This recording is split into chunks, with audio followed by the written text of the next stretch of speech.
Shit.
What's up, everybody? Welcome to Spoiler Kings. I'm Brian the Grizzly here with Brandman. Hey, it takes me.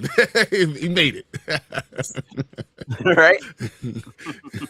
That was very strange. I was like, oh, you're not here. Good. Gotcha. And then all of a sudden, pop in. Because you should be limping because you are a crazy man and you better not hurt your knee again. That's why I said I'm going to run upstairs really quick. Yeah. That's awesome, man. Guess how was your weekend? What do you think? What you mean? My weekend was pretty fun. Yeah. Opposite. I had a fun weekend. We opposite, yeah, which I felt horrible about because I know what you've just been pretty much immobile the entire weekend, right? Couldn't do too much moving around. I'd imagine. Yeah, but I'm not in pain. That's a good thing. Yeah, it works. Good. Yeah. I've been moving around. I've been moving around, so I haven't been like completely stuck. Been moving around. You know, I'm able to move around. I should say.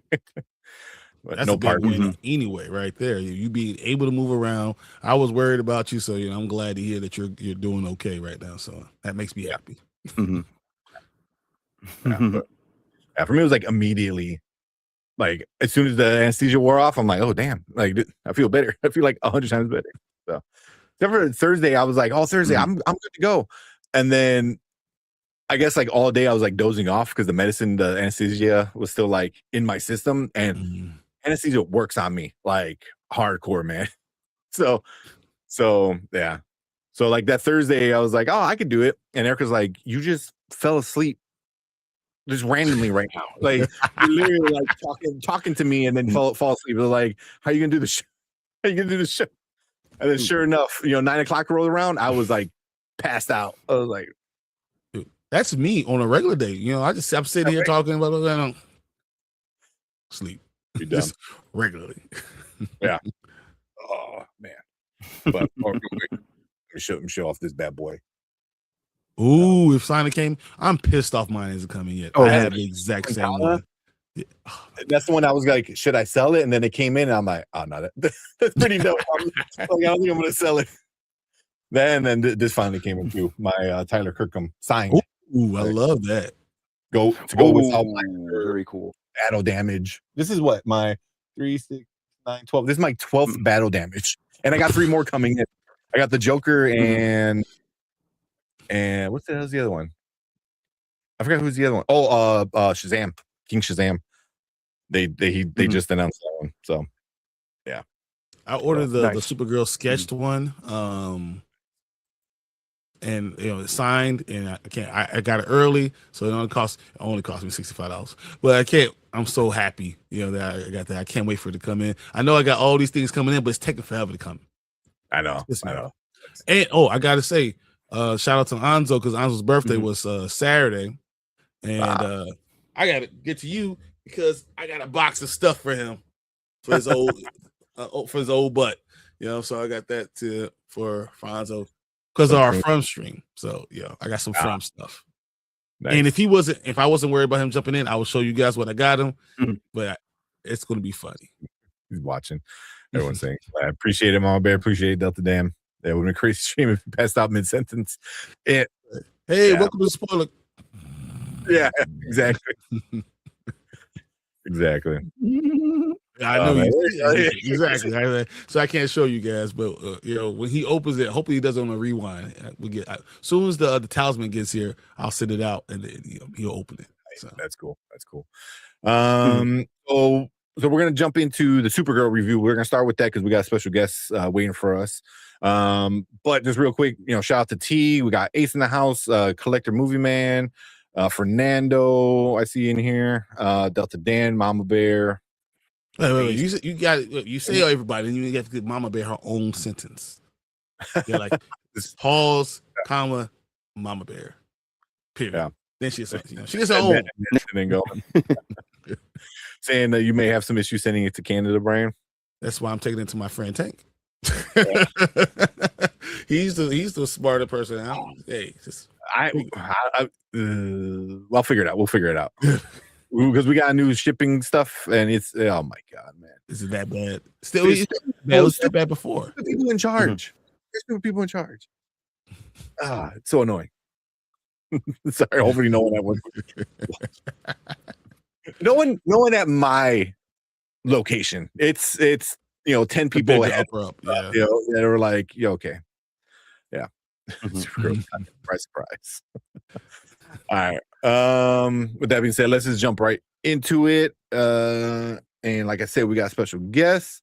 So we got Derpy Entertainment, our number one fan, because he was literally our first one we ever had. so Derpy's always gonna be special place in our heart right here. Yes, exactly. I have a question, Tank. What's up? Well, not really a question, but you definitely appeared like a wild Pokemon of the summer of 2016. He did, because he was not there. You saw it in the background. He was not there, and then all of a sudden he was there. I was like, "What happened?" A wild Tank appeared. Play the music. What's up, Cole? I'm Mama Bear. I choose you, Tank. Man. I choose you, Tank. Wait, no, we got to stop everything, Tank. You're wearing the wrong hat, man. I don't think I have it. I brought it up. My son has been big into Gravity Falls. So I'm like, Daddy got the hat. He's like, huh? So he has it upstairs. Yeah. Maybe next time. It's cool. Thursday, I'll wear it. Hey, we all tanks again. Tank. Yeah. all of it. Oh man. But cool. Wait, there's another tank. Yeah. So I'm asking what's the discussion here. We're about to start talking about Supergirl. We're gonna review that. Full spoilers, FYI. So honestly, what's up, Tony? I think you should be fine. Yeah, 1, 2, 3, the faux spoiler king back on Monday, and that's faux show. Tony. All right. Yeah, let's just get right into it. Jump into it because I know it's late for Derpy. You know how hard it is for me to hit B run the thing, and make sure I have my part too is so hard. I was so mad Thursday. I was like, okay. This and do that, do that. Yeah. All right. Cool. Let's just get into it. Where we at? All right. Wait, hold on. Before we do that, I need to bring it up. Although, do I even need to bring it up? Like the cast is nothing crazy. Dude, oh my God. You know, it's not anything. It's two people. I'm going to be. I feel like I'm gonna be a little bit too hard on it when I don't want to be hard on it because I really, really, really want it to be really good, and I don't. Yeah, when I get my thoughts on the movies will have to be discussed. Yeah. All right, you got the synopsis up and stuff. Yep. All right, cool. All right, let's go. Actually, before we go, move that there, Brandman there. Yeah, because then we'll just go. We'll start with Derpy, Brandman, Brian, and then me, and we'll just go around the horn that way when we go. All right. All right, cool. Let's go. All right, what is up? Welcome back to the Spoiler Kings. We got a movie review for you guys today. This weekend's new movie that released. I don't want to say blockbuster because it wasn't blockbuster, and it almost got doubled up by Toy Story it was week 2. Yeah. Oh man, but yeah. So we're talking the newest installment of the DCU, Supergirl, starring Millie Alcock, Jason Momoa, Cornsweet's in there, Eva Ridley's in there. That's about all the big names for this one that you need to know. And crypto. That's all you get. And crypto. And crypto, of course, crypto.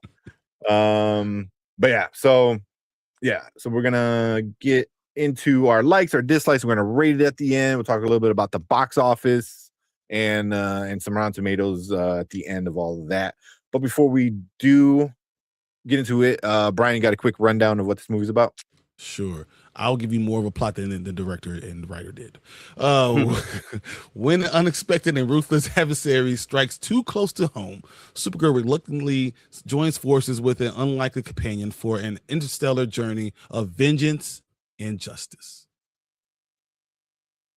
Okay. Yeah, and then I almost forgot. So we got Derpy with us today, Derpy Entertainment.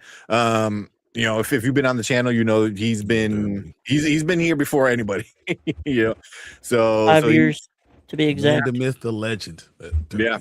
Our number one fan, the guy that finally we were talking to somebody and not just ourselves.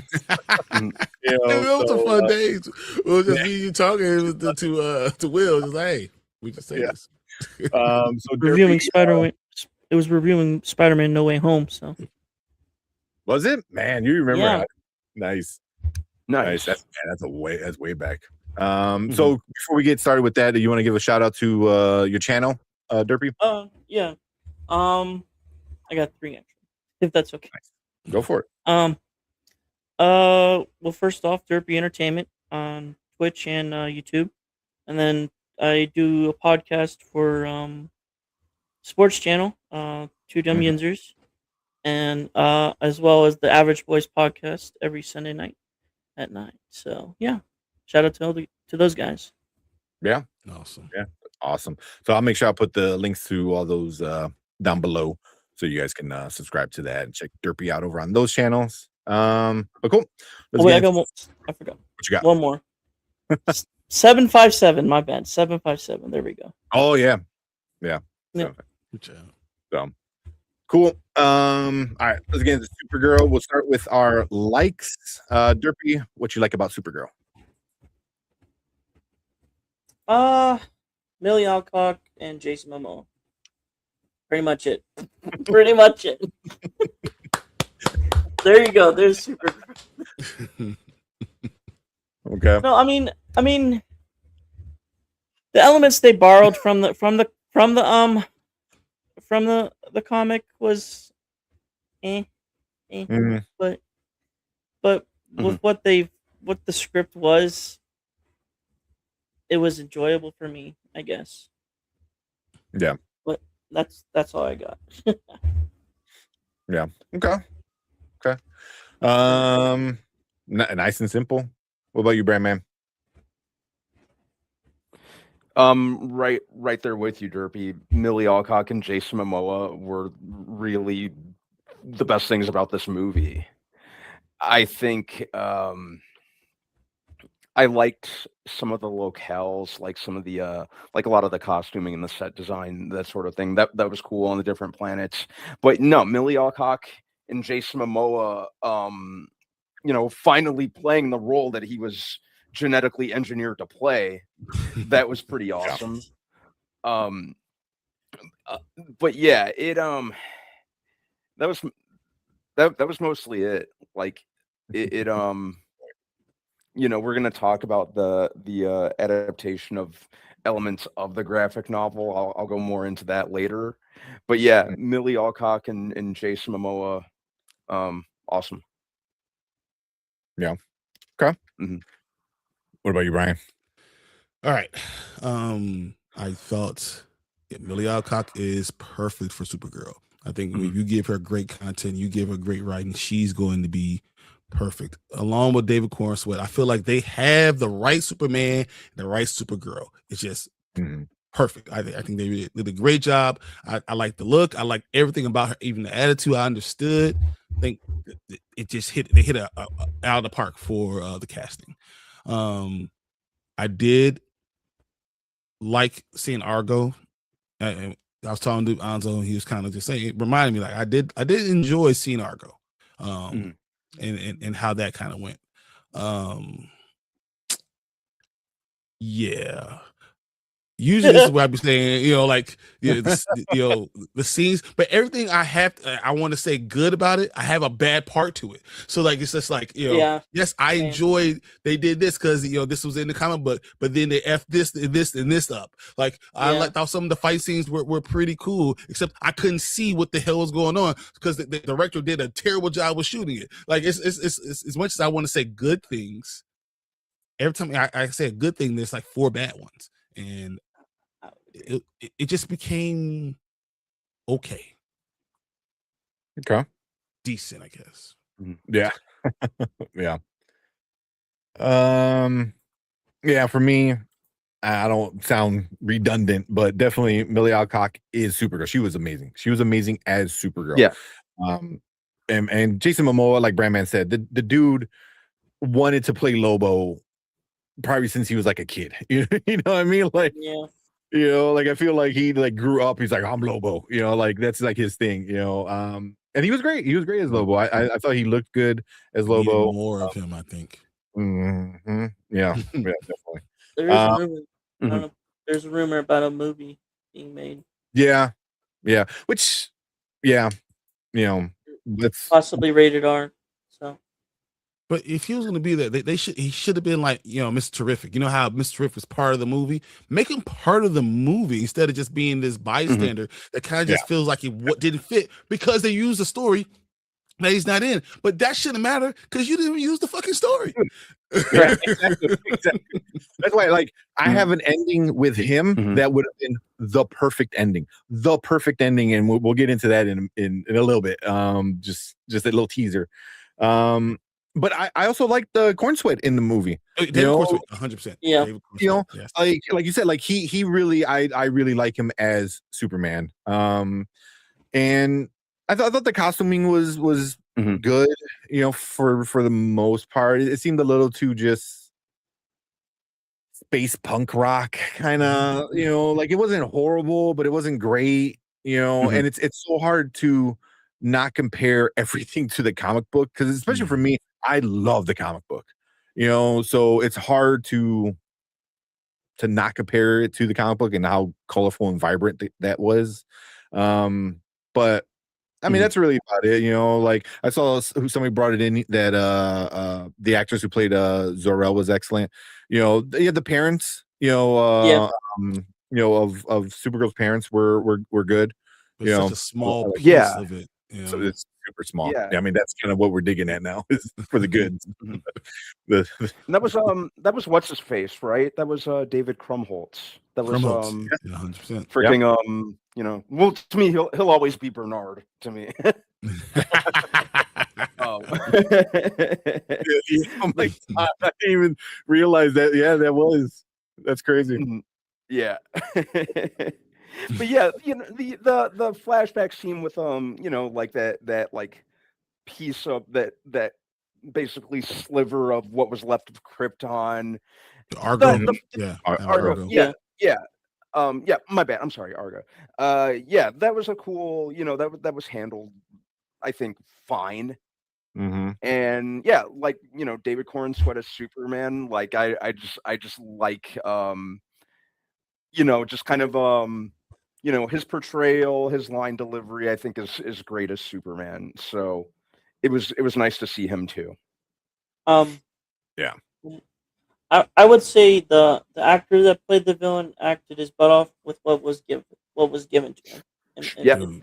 Yeah, but With but what once was again, given. it's what was given. That's the What was problem given. with all of Right. it. Like, Right. Yeah. Yeah. But you hated him. You hated him. I wanted Right. I You wanted- hated his What? guts. Yeah. But he wasn't. They didn't highlight him. They didn't make him a good villain.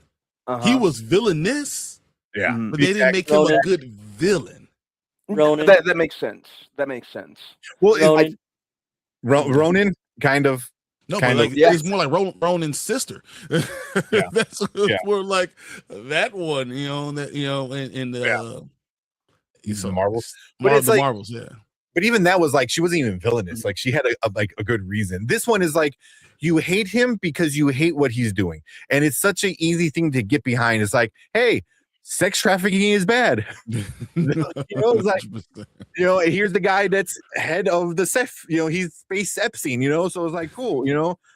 Like you don't like him, so it's really easy not to like him. Because But he wasn't a true super villain that you're thinking like when you have that, it Yeah. balanced Right. out the movie so much better. And Yeah. it helps elevate the superhero. And they really did a disservice to Kara. Like I just thought that was a disservice because she could be even more powerful if you really challenged her.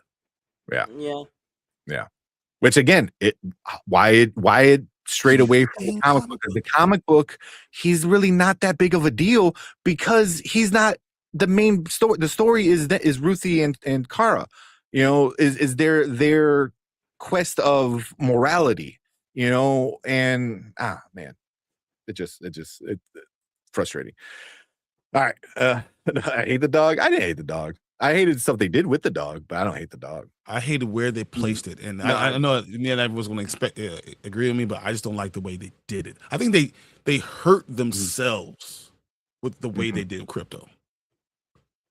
Okay. Well, I know we talked a little bit about before, Yeah. but all right, let's get right into the negatives since we're already kind of on that train. Derpy, what are some other issues you had with this movie? I mentioned it before on the show. Pacing. It felt fast. It felt rushed. Yeah. Music choices, I guess. Throughout the film, everyone would agree with that. Three And, composers and no one knew what the freak they were doing. right. Mhm. How you? And then Oh my God, I'm so mad. I would say, like I said, what was given for the villain. There really wasn't much given for him to, I guess, express more of that side of himself in a 1 hour and 48 film. So, but Yeah. that's my negatives. Okay. What about you, Brand Man? This is kind of piggybacking off of what Derpy said with the music, the needle drops. Just the over excessiveness of them aside. Craig Gillespie is a very capable director if you've seen his previous work. Yes. Cruella, So Tanya, Lars and the Tanya, Real Girl. Come Lars and on, the man. Real Girl. Was it Dumb Money? Dumb Money. Oh, I forgot about Dumb Money. Yeah, he made and I have a love-hate relationship with the remake of Fright Night, but like it was but it was competently made. Like I didn't hate it. But Craig Gillespie was too focused on trying to be James Gunn when 1,000%. when he should have been just focused on being Craig Gillespie. Craig Gillespie. Yes. Did you guys see the article I sent you guys, right? Did you read it? No. You mean about the song replacement tank? Yeah. So Yeah. I did see that. On what Brandman was saying, you know, I'll let you finish in a sec. But the article was basically it's what was it? Rolling Stone, I believe. I think it was a Rolling Stone article, and they were interviewing Gillespie, and they talked about the Jimmy Eat World song and blah blah blah. And Gillespie literally is like, we were going back and forth. He goes, but that was all James Gunn. That was a James Gunn decision, you know. And I was like, oh, Yeah. you know. So that was like letting him do his own thing. It's like also James Gunn is like, no, use this song. I was like, why use a song at all? Just play some badass like just play the Superman song, you know, with the guitar. Yeah. You know, like do that. Like yeah. Okay. You know, no, you're good. And just the villain, like we said, the villain was a non-presence, it felt like. But the actor who played him, Matthias, however you say his last name, he was he was the one who made it work, because he just through his performance and just how much of a sleaze bag he was, he made it work, mostly, because you just want to jump through the screen at him like he was a bastard. But and the other thing is, it didn't have any wow factor to me. I wasn't. I would agree. Yeah, I wasn't wowed by any of, like, really the action sequences. Nothing stood out there. It just kind of felt like it wasn't anything that hadn't been seen before, done better. And it was just too tonally inconsistent. They should have didn't know if it wanted to be serious. It didn't know if it wanted to be, you know, like quirky, Goofy, like Guardians of the funny, Galaxy. You know, it didn't have its own identity. You know, which was frustrating. Had they leaned more into the graphic novel, it could have been much better, and it could have been a good contrast and companion piece to Superman, especially with them coming out only a year apart. So it was a frustrating movie because it didn't feel as special as it could have. Bro, you're hitting the nail on the head right there. Yeah. Okay. What about you, Brian? How long do we got? It opens up his like scroll. Exactly. So first off, you know, don't you love when movies have, you know, you have source material and you actually create a plot? This one didn't. There was no effing real plot. Like they try to form a plot and then they forgot about it. And it's because they're too busy trying to check. Hey, they did this thing, they did this and it, instead of trying to understanding what the whole point of the entire story was. And I feel like they lost themselves. It was so inconsistent, and part of it was almost incoherent of why we went here. Why are we doing these things? It just didn't make sense. They didn't develop the character well. They didn't develop the villain well. I hated Ruthie the entire time. Like, all of it was just done poorly. You know, like I don't think it's because of the actors at any way, shape, or form. I'm blaming the writer and director 100%. I like Gillespie, but the writer who's also supposed to be the writer for Wonder Woman now, and Teen Titans. Yeah, and Teen Titans. She's writing a bunch of DC stuff, and it was terrible. I mean, just hot garbage. And I don't understand how a movie that has everything you need there for you is written that poorly. And it's almost like you really didn't know what you're supposed to be doing. And don't get composing. The music made no sense in any of these places. It felt like, once again, like Brandman said, the director was trying to be James Gunn instead of just being himself.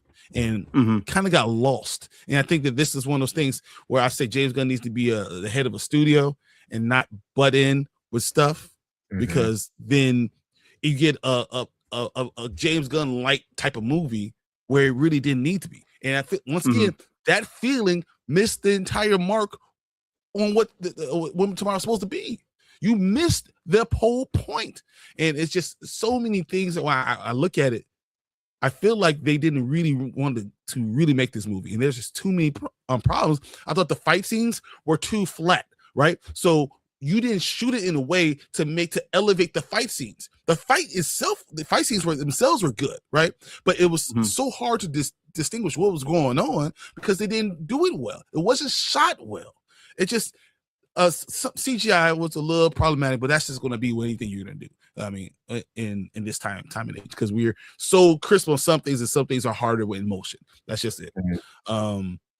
They tonally, like it went, as Brandon said, serious to silly to try to be funny to missing the entire point, and then the end made no sense, none at all. And I know Tank has a reason why he doesn't like it. We spent an hour of Supergirl saying, "Hey, Ruthie, you don't want to do this. You don't want to go after revenge. Doing any of these, killing someone is going to stay with you. It's going to make you a terrible person. It's going to do all these things, you know." And then she turns around and kills him. And then it's so funny because in the movie, she has a better life when she kills him. She kills him, and then all of a sudden, all things kind of fall into place. She goes back to Clark. She's able to kind of understand where she was, and that didn't make any sense. Why did you spend an hour telling me to don't do this, then turn around and then do it? It didn't make any sense. And my last complaint is I feel like they did a terrible job of explaining why Kara hates people. Terrible job. Because all they showed us was she's from a good family who loved her and brought her up in Krypton, and she's taught how to fight and do all these great things, and she goes off and she hates everybody now, even though everyone there treated her well and taught her everything they could, and they poured all the way into her. Yet now all of a sudden she hates all people. It made no sense to me. Like, why? You could have done something to give us a little bit hint of why she's going to feel this way. It just, I'm going into this more because I thought it could have been good, and they missed. If you could do a couple of tweaks here and there, and understand the tone, and make the music actually bring the movie together, you could have really made this a good story. And they almost intentionally made it not so good. Yeah. I mean, the song, the needle drops, it was excessive. It was, yeah. I mean, it is too much, but also it's just like, what are we doing? Like, at the very least, use the original. Like, I feel like at least right. That's was the next point I was about to point out. Tank. Wise, it would have been better than like a super slow song. Like you're like, so we're using a slow song and we're gonna use slow mo. That's legit what I feel like they did. You know. So that's exactly what they did. Yeah. Yeah. Yeah. And like, I just good. Yeah, and I'm like, who told somebody that was a good cover of that song at the end? Like, who? And like I said, the music choices, the needle drops. The only time that a movie frustrated me that much with all the music was Suicide Squad. The 2016 version. Friggin' iTunes shuffle the movie. Yeah. But yeah, it's like but yeah, it's just like, yeah, it's such a lazy choice. Yeah. I think. Yeah. But and then because part of me is like, some people are like, well, like, especially leading up to is like, hey, this is not a James Gunn movie. It's not a James Gunn movie. And then now reading these articles where they're interviewing the director, and he's like, "Oh, that was a Gunn choice. Like we were debating on what song to use, and he said to use that. So it was like, so he's butting in Brian brought it up, like he should lead a studio and not tinker with movies unless the tinker is how it's going to play in the bigger universe. A tinker shouldn't be a creative choice. You know what I mean? It kind of reminds me of like Edgar Wright and Kevin Feige with the first Ant-Man.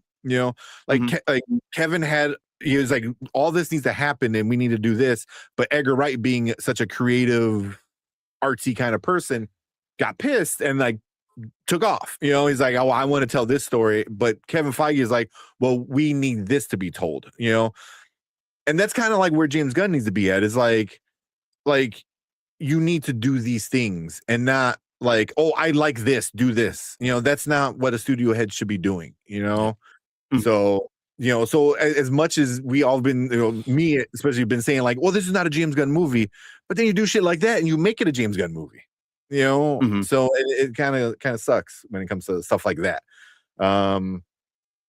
But yeah, I mean, I didn't mind the pacing as much, as a lot of people do. It just felt like it still felt a little rushed, and like Brian said, they were just going like, all right, well, now we need to go to this planet. Now we need to go to this planet. Now we need to go to this planet, because that's what they do in the comics, but you don't explain it, and I know Anzo, where do you put it? The Green Sun, but that's straight out of the comic book. No, it's not. I thought it was. The Green Sun is from the comic books. The Yellow Sun is not. No. The Green Sun is straight out of the comic book. Yeah, the Green Sun is. The only reason she survives is because like her will is just so much stronger, and then it's also like a prison for her cousin, for Superman. The only reason she survives it is because Ruthie is helping her, drink water or whatever. But then once the Green Sun, sets, she kind of feels better, and then she dips off the planet, Can I ask a question, guys? Yeah. When the villain has the kryptonite darts, there's 2 Kryptonians in the entire universe. He happens to have 2 kryptonite. How does he know? Yeah. How does he fucking know? Yeah. They just did a terrible job explaining it. Yep. Yeah. But you could have done things to explain it better. Like Lobo should have known. He goes, oh, you're a Kryptonian? You guys are a pain in the ass. Easy. One line, and you were like, okay, now the universe knows about Kryptonians. Granted, there's only a few of them. So that's maybe why they're a pain in the ass and this and that. But like, you explain. You know better than I do. I got to ask the Crypto question. If Crypto's a Kryptonian too, like, why did the other darts hurt him? I didn't understand that. If they were on, should have been kryptonite stuff, like it wasn't. They were on a red sun planet at the beginning of the movie. The same thing at the beginning of the comic book. They're not on the yellow sun, so they're both depowered.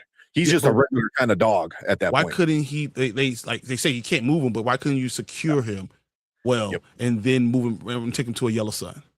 Yep, that's what happens in the comic book. Like, he gets shot, and in the comic book, Crypto isn't the reason. Crypto isn't the reason why Supergirl does the things she does. He's the excuse to help Ruthie through this journey. Because by the end of the comic book, you're like, oh shit, she needs to save Crypto, and she's like, oh no, he's good. I put him in front of a sun, and he's fine.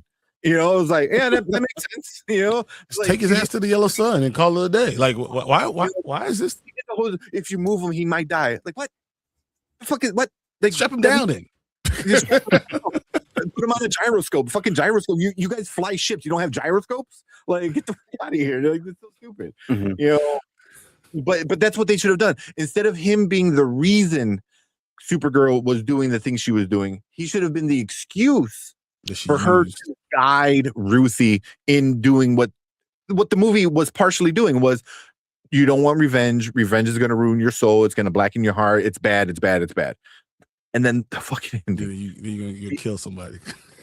The ending was that was my biggest dislike. That almost ruined the entire movie for me, just because I really don't like that. one thing is like accidentally doing it. One thing is like, oh shit, blah blah blah. Like, that was cold-blooded murder, and I didn't like that. So in the comic book, Supergirl stops Ruthie from killing him, right? Same way in the movie. But then Ruthie stops Supergirl for the same reason. He goes, we're better than this. Like we're the good guys. We don't need this on our conscience and blah blah blah. And in the comic book, they do different shit. They trap them in the Phantom Zone for like 100 years or some shit, which I get. They can't do that in the movie, right? It needs to all kind of happen right now. You have Lobo. Fucking have Lobo kill him. Have both of the girls save each other, right? Both of the girls are like, you know what?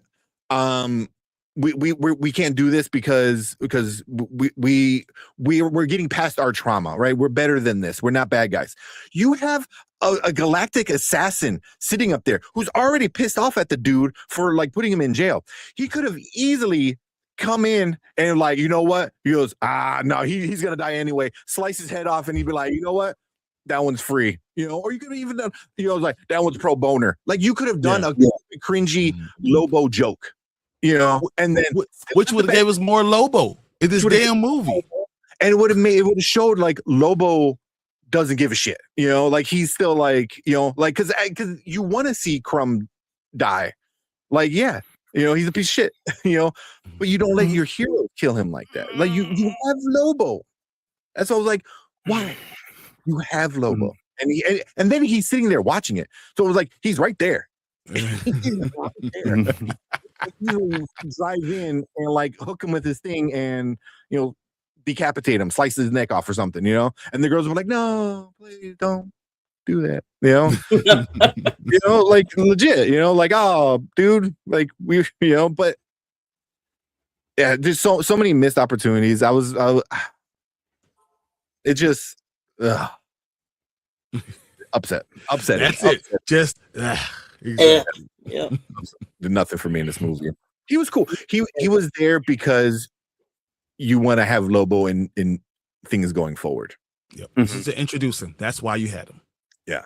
He did nothing because he was a nothing presence in the movie. Well, not want to say presence, but they didn't follow the damn book, so they could have done anything they wanted to do with him. You could have taken him out of the movie, and it would have been the same exact movie. So you're putting him in just to show off, like, hey, we got Jason Momoa as Lobo, which is fine. But I think if he would have been the murderer at the end instead of your hero, that would have been better. And then that would have given us more Lobo. That would have shown he's, a bad guy, an anti-hero, at the very least, an anti-hero. So, yeah, Lobo had cool scenes. He was cool. I liked him. Yeah, but I think we could use more because that movie needed more. Yeah. Well, I feel like he was only in this movie for one purpose only. Merchandising. 100%. 100%. I mean, look at the popcorn. Exactly. I agree. Exactly. But he was still pretty good as Lobo. I can't deny. Yeah. You cannot deny that he was. Yeah, he was Lobo really well. Yeah. I see Mama Bears. I don't know if I'm that upset about it because it's the ending. Because Mike on that, like, how's it gonna go forward? How's she gonna be like, I kind of killed the dude, to Superman? I was just like I said before the show, I was telling you between you two, basically my theory is like that could probably continue. Like, how the whole arc of in Superman, like the whole plot of that is that he was evil and sent there to Earth. I think there's that ending meant something. There's like a twist, and it could probably continue to the whole story of the DCU. But that there was a rumor that we could see that in Lanterns, but that take it with a grain of salt. Yeah. But that's just me thinking of it. Yeah. All right. I'm sure there's a lot more, but we gotta move. We can't be on there all day talking about this because it feels like we're just hating on it as much. I know, hating on it, and it's not where I wanted to be. It felt like a filler. It just felt like a filler to me. I was at a point. Yeah. Go is this Yeah. leads to your rating because I think this works for you with rating it. Yep. Yeah. So we'll rate it now. Later, never now means go to the theater right now. Before anything gets spoiled. Later means wait till it's at home. You can stream it, and never means just skip it altogether. Derpy, what you giving Supergirl? Mm-hmm. I feel like it's getting too much hate for what it is, but I'll give it a later. It's a streaming for me. It's enjoyable. It's a filler. Yeah. Okay. What are you, Brad, man? Did we lose him? It's a later for me. Like I said, the movie is fine, but that's the thing. I was hoping, I was really hoping it would be amazing because it had we had a very capable director. We had like I said, I thought they really did good with the casting of Kara. Millie Alcock was great. Jason Momoa, obviously as Lobo, was just perfect in pretty much every way. But it just it just didn't work as well as it could. Do I think it's the absolute disaster that people are making it out to be? No, I do not. But it just could have been so much more than what it ultimately was. So I don't want to say that it's a bad movie so much as it's kind of just a frustrating one. Mm-hmm. Okay. Mm-hmm. All right. What about you, Brian? I gotta say one thing before Brian says. Yeah, what you got? I am Brian the Grizzly. You killed the DCU. Prepare to die. Hello, I am Brian the Grizzly. You killed the DCU. Prepare to die. That works. There we go. So that's cut that and tag James Gunn. I didn't like a lot of parts of it, but it's only because I felt they could have done better. Not that it was terrible. And I think that I want to have that distinction. Like, not that it was awful. It's just that you should have done more with what you had. You had an opportunity to make a great film. I thought this was going to be a great film, and you have a great character with a great story, and you did a poor job of that. With that being said, it's a later.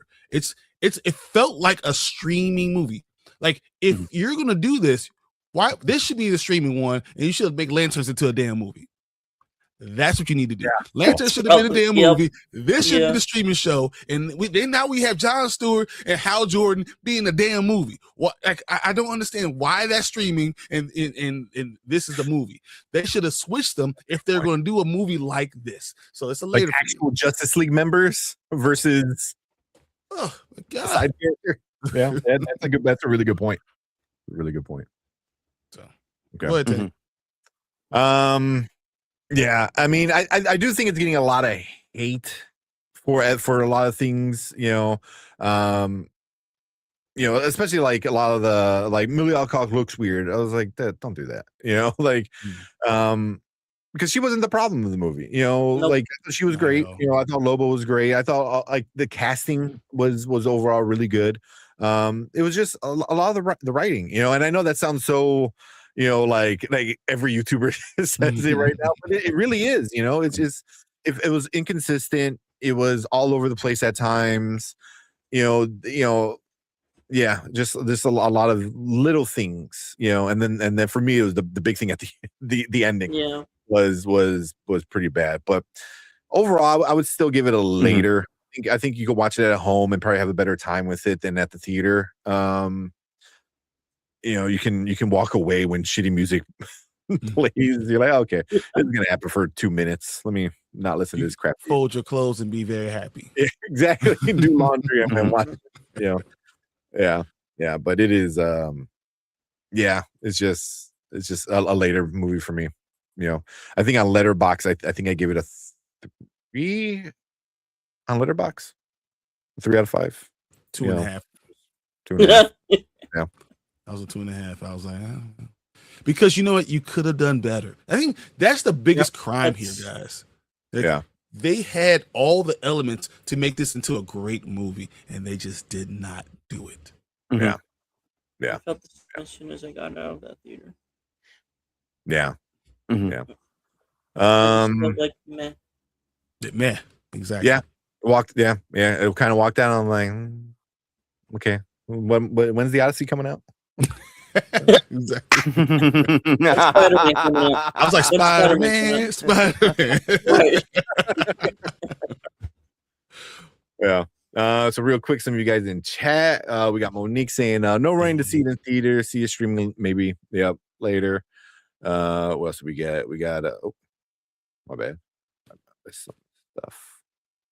We got Fernando saying Supergirl's better than the Marvel Store, Dark World, Quantumania, all the Sony villain solo movies. 100%. But that's not even a bar. That's the floor. So Yeah. Really, no, yeah. I'm like, really setting the bar low, huh? how about this? Here's the real question, guys. What's better, Black Adam or Supergirl? That's Supergirl. Supergirl. I don't know, man. I don't know. The And- ADR, it was everything. Was like, I don't need a kid like we believe, like with shitty ADR. Like it was bad. I don't You know, know, and man. at the very, But you can say the same type of stuff here. you know, no, because here it's just this bad plot points. That is just like Whoa, plot. A congestion of bad plot Yeah. points.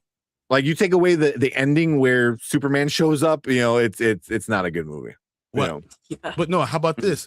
If they would have had the original but Supergirl, remember they only had one scene with David Cornsweet in it originally.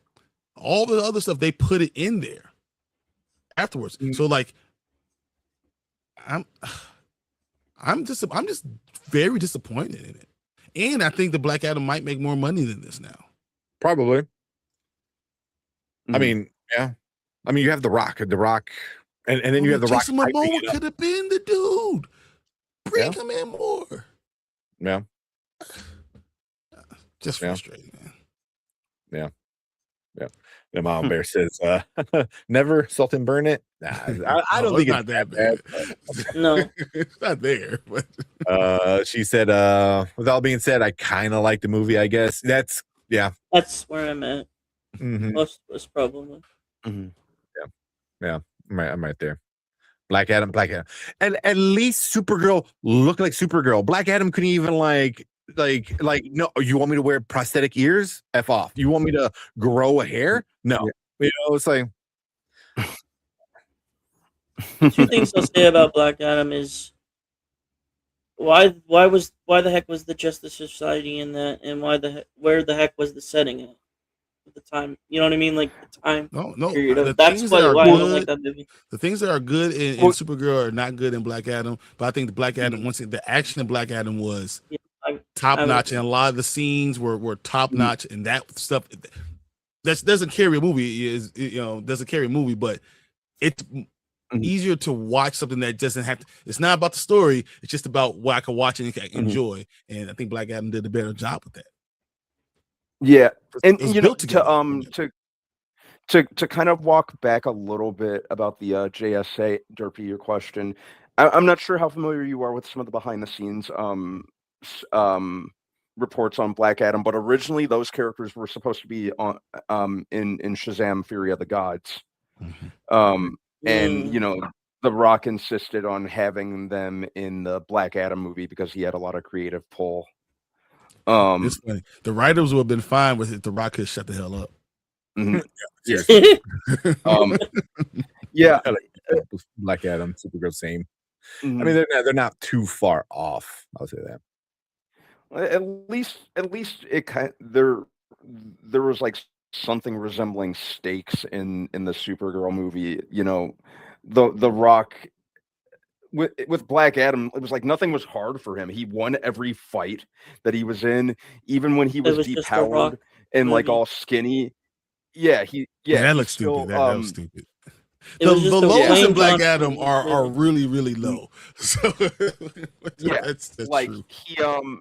he he couldn't be bothered to have any reference or even I think he vetoed Shazam showing up. He just wanted Superman in there so that he could fight him and be the well, everyone knows he All wanted right, to Fernando.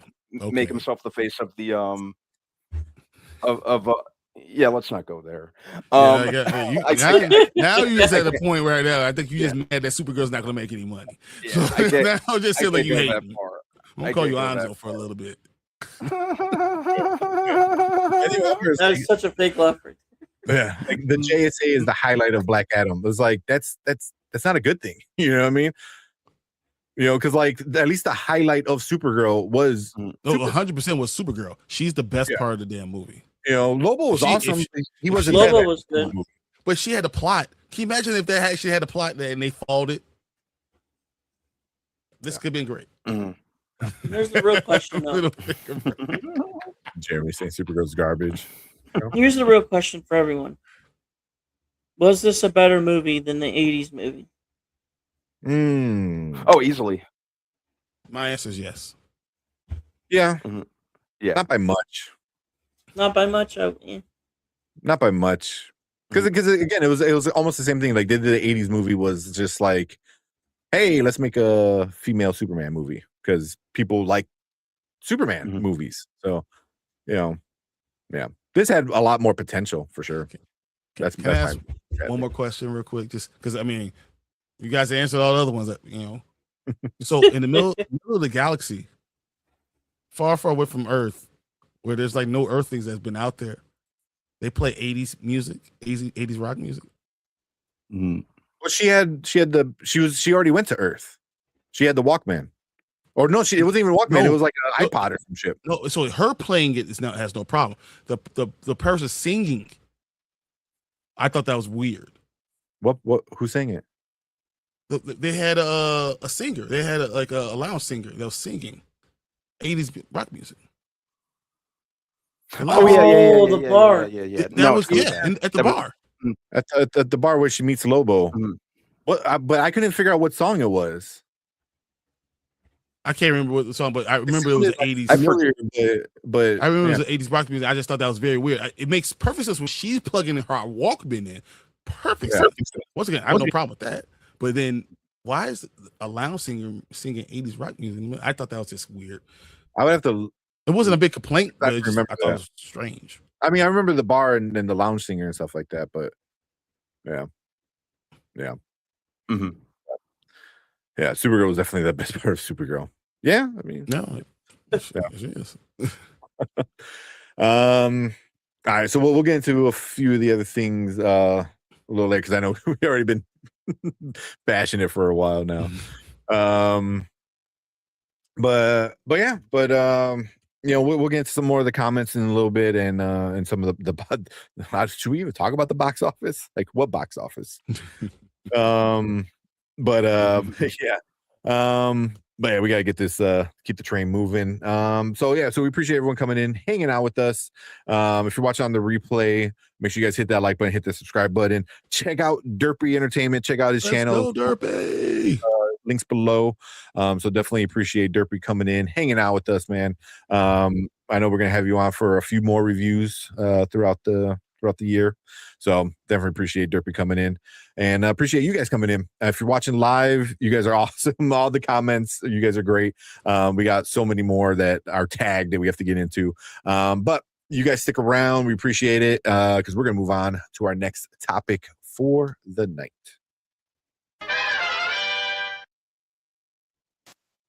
All right.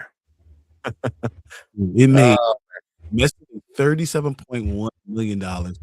It's bad. $2.8 million the second week. Yeah, it didn't make any sense.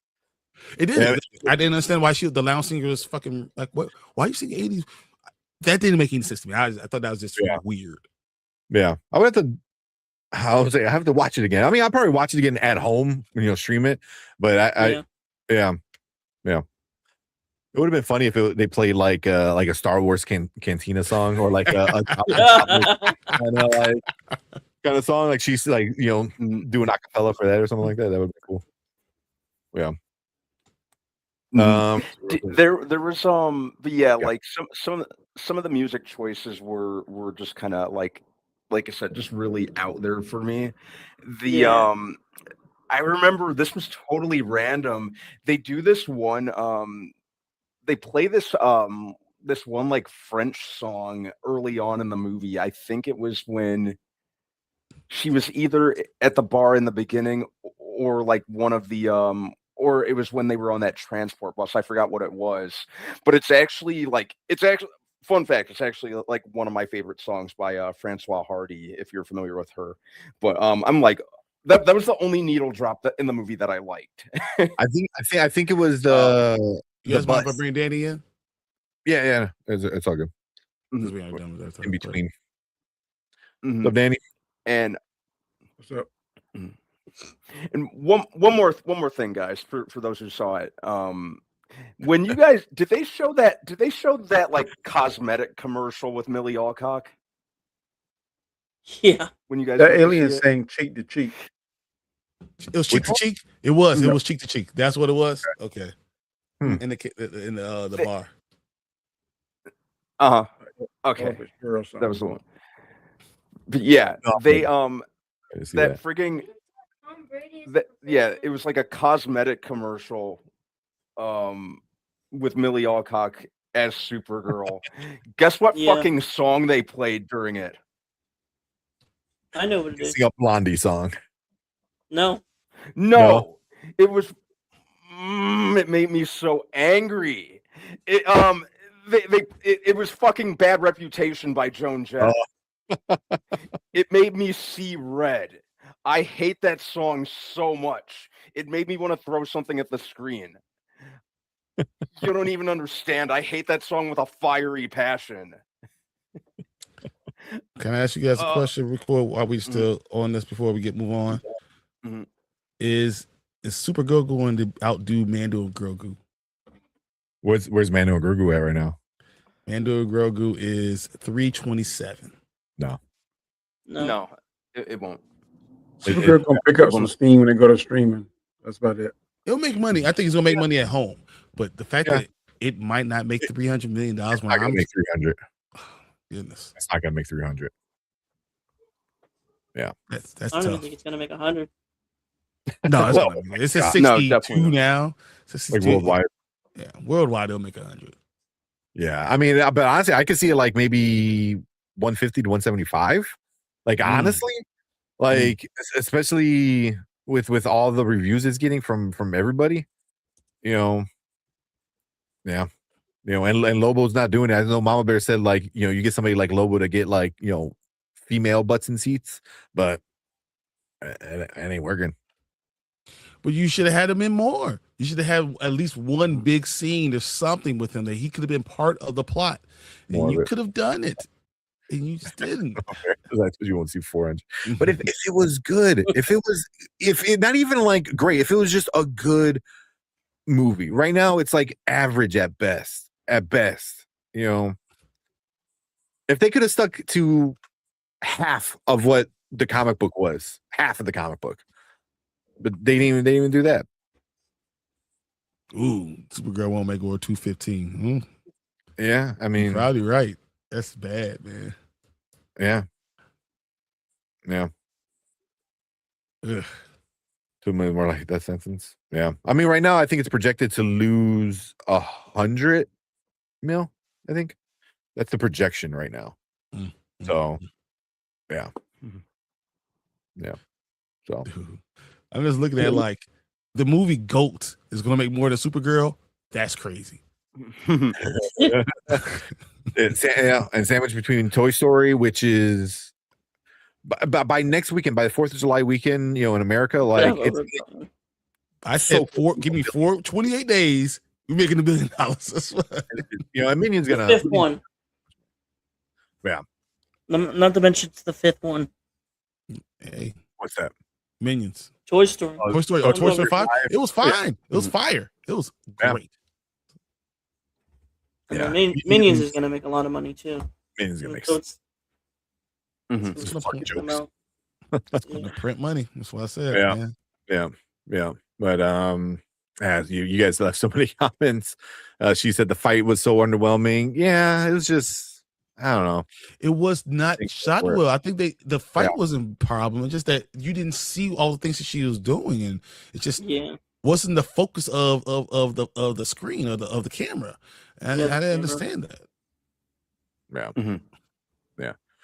Yeah. Even Fernando's like the movie was more about the journey than the villain. It wasn't even about the journey. They didn't have a good journey. What you talking about, Fernando? It didn't even have a good journey. Yeah. Comic book, because the comic book is about the journey than the villain, because but the journey doesn't matter when you're like, don't do this, this is bad, and then at the end you do it. So it's like, yeah, that's not how you like end a journey. The lies you tell, You she. learn a The lesson. lies Mhm. you tell. Yeah.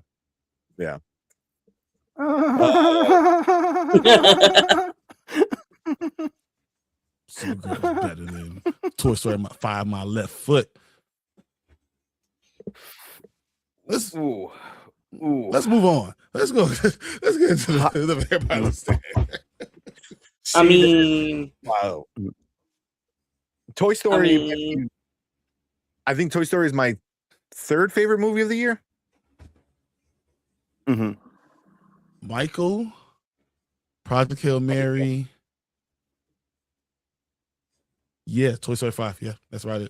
I Yeah. mean, Mhm. they kind of made Woody and Buzz Lightyear look stupid again. But hey, Hey, it's better Woody's than old. Supergirl. Mhm. I mean, but Buzz is a dumbass. Buzz has been a dumbass since the first one. He's Mhm. been a But I love the fact But that not Woody though. they upgraded Buzz and made them to and then gave him all the stuff and then gave all those toys to all those kids. I thought that was cool. I was waiting for somebody like, he flies now. Michael's still the best movie of the year. I love Michael, but I think Project Hail Mary beats it by a little bit. I'm Michael 1, Project Hail Mary 2. Michael's It's about to going to make make that $1 bill. billion this weekend. So. Yeah. I love Project Hail 977. Mary. It's there. Mhm. Billy can blow cigarette smoke in my face. All I right. say what We are now. We're done. We're done with Supergirl. We're gonna move on to Vampire Lestat. Yeah. And then we'll finish up with Hot D.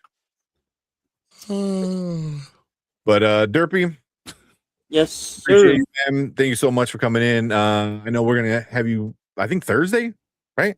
Yeah, Thursday when we talk about Avatar season 2. I believe so. Have you come How back? far are you into it? I'll be done. I know Brian's probably done, right? Yeah, I'm done. Oh. It was good. I mean, I liked it. I don't care. Yeah. Like, so not.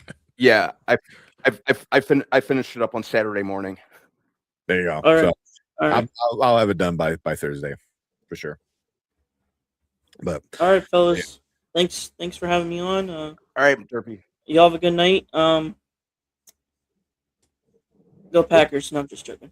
Oh my God! You want me to come get you? All right, I'm coming to you. So, I'll see you fellas later. Thanks. all right, man. Later, Have a dude. good night, everyone. Later, man. Later. Always a All right. pleasure, man. Bye-bye. Bye-bye. All right. Down. We get this set up. So we can talk some Vampire Lestat. How you doing, Danny? I know you Doing well, man. How about you? not too bad. I'm tired Hey, of talking Danny. about Supergirl. That's why I was so quiet. What was that? I'm tired of Sorry, talking about sorry. Supergirl. That's why I was so quiet. Yeah, I understand. Yeah, so you guys were just talking about it, right? So Oh, God. Mhm. Worst movie um, this year. So. all right. He-Man is miles and heads and shoulders above better than that. I wasn't a fan of 100%. And you hate it was He-Man. fun. I know, right? Yeah, that's right. So do you think Supergirl is worse than Mandalorian and Grogu? Yep. I do. Man. I put them on the same level. Yeah, I'm very I'd say about the same. even. If I had to go watch one or the other, I would watch Mandalorian Grogu again. I feel like I might Mhm. see more things the next time I watch Mandalorian Grogu. Supergirl, they did a bad job with the great content. Yeah. That- Yeah. How it goes. But Mandalorian Grow is gonna make more money. We were talking about that. That's for sure. Mhm. So, all right. Absolutely. All Mhm. right. So everyone's caught up with Lestat. Yep. Just finished All watching the last episode. Cool. All Yep. right. Let's jump right into it then, because I know it's super late for Danny. yeah, we're just getting in there. Yeah. Not yet. When it get close to the 1 o'clock hour, and that's I'm like, okay, I'm good for about another 45 minutes. Mhm. All right. That should be more than enough time, I think. All right. Cool. Let's just jump right into it.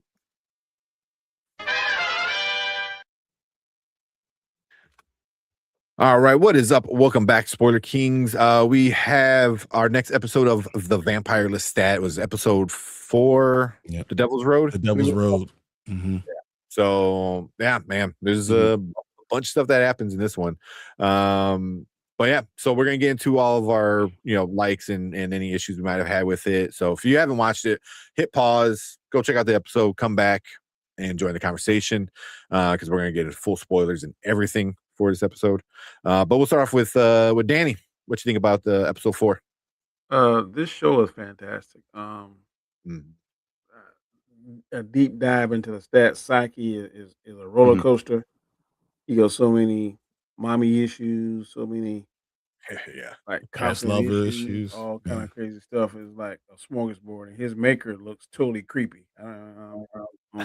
Quite kind of get him.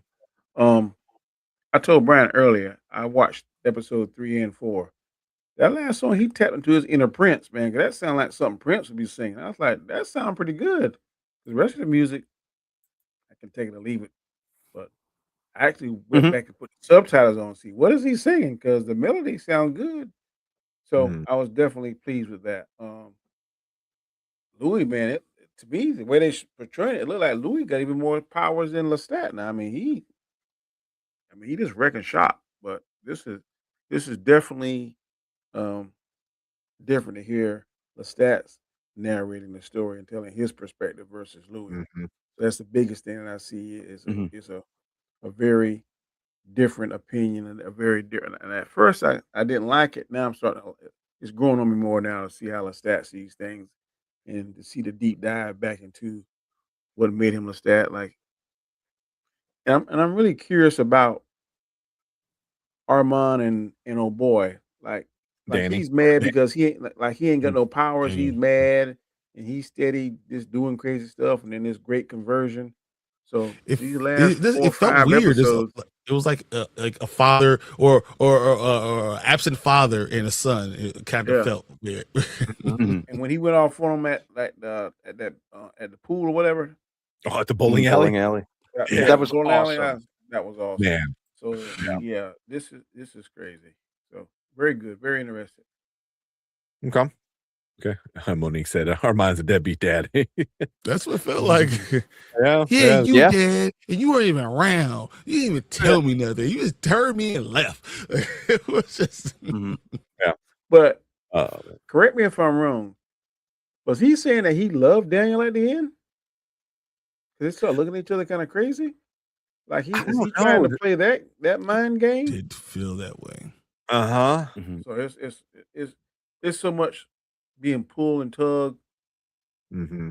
To me, Lestat looks weaker than what I thought he was. He look like Louis is a strong one now. So I don't know what they're gonna do with this. This is crazy. Yeah. And then the Yeah. reincarnation version of old girl Claudia, that's crazy to me. So Mm. right now they got about 4 or 5 stories intertwined. I don't know which storyline I like better. Yeah. Yeah. Especially when they start, I don't want to get too ahead of myself, but the Claudia thing, when that starts interconnecting Dude. with the stat, Mm-hmm. Yeah. and I got so many theories on what might happen, with that. Mhm. 'Cause what if I know, so sorry, a little out of order, but what if he sees Claudia, right? And it's the same actress, but then when Lestat sees her, She doesn't look anything like her. it's different. He's like, that doesn't look like Claudia, you know. But Mhm. Louis, he wants her so bad You that thinking he Louis may be imprinting how Claudia looks on this girl? Yeah. possibly, Could be. Yeah. Yeah. I never thought about that. That's a you very know, where interesting. yeah, where Louis gets to see her, you know, or not Louis, Lestat sees her and is like, that don't look anything like her, or the other way is like, it does kind of what she's doing to Louis, where she looks so much like Claudia that it starts messing with him, you know. It starts messing with Lestat. So you can go either way, I think, with something like that. But Mhm. all right. What about you, Brad, man? What you think about this episode? I loved it. I say this in the best way possible. Um, I love how messy this season is because Lestat is a mess of a character. I liked I'm liking what they're doing, and I think him being rooted in modern day just suits him as a character. And I liked where I think some of the flashback stuff was handled pretty well. The scene where where he's considering just giving up music at the end seemed very in character for him after the assassination attempt. Assassination attempt. Mhm. Yeah. Mhm. Um that would be assassin.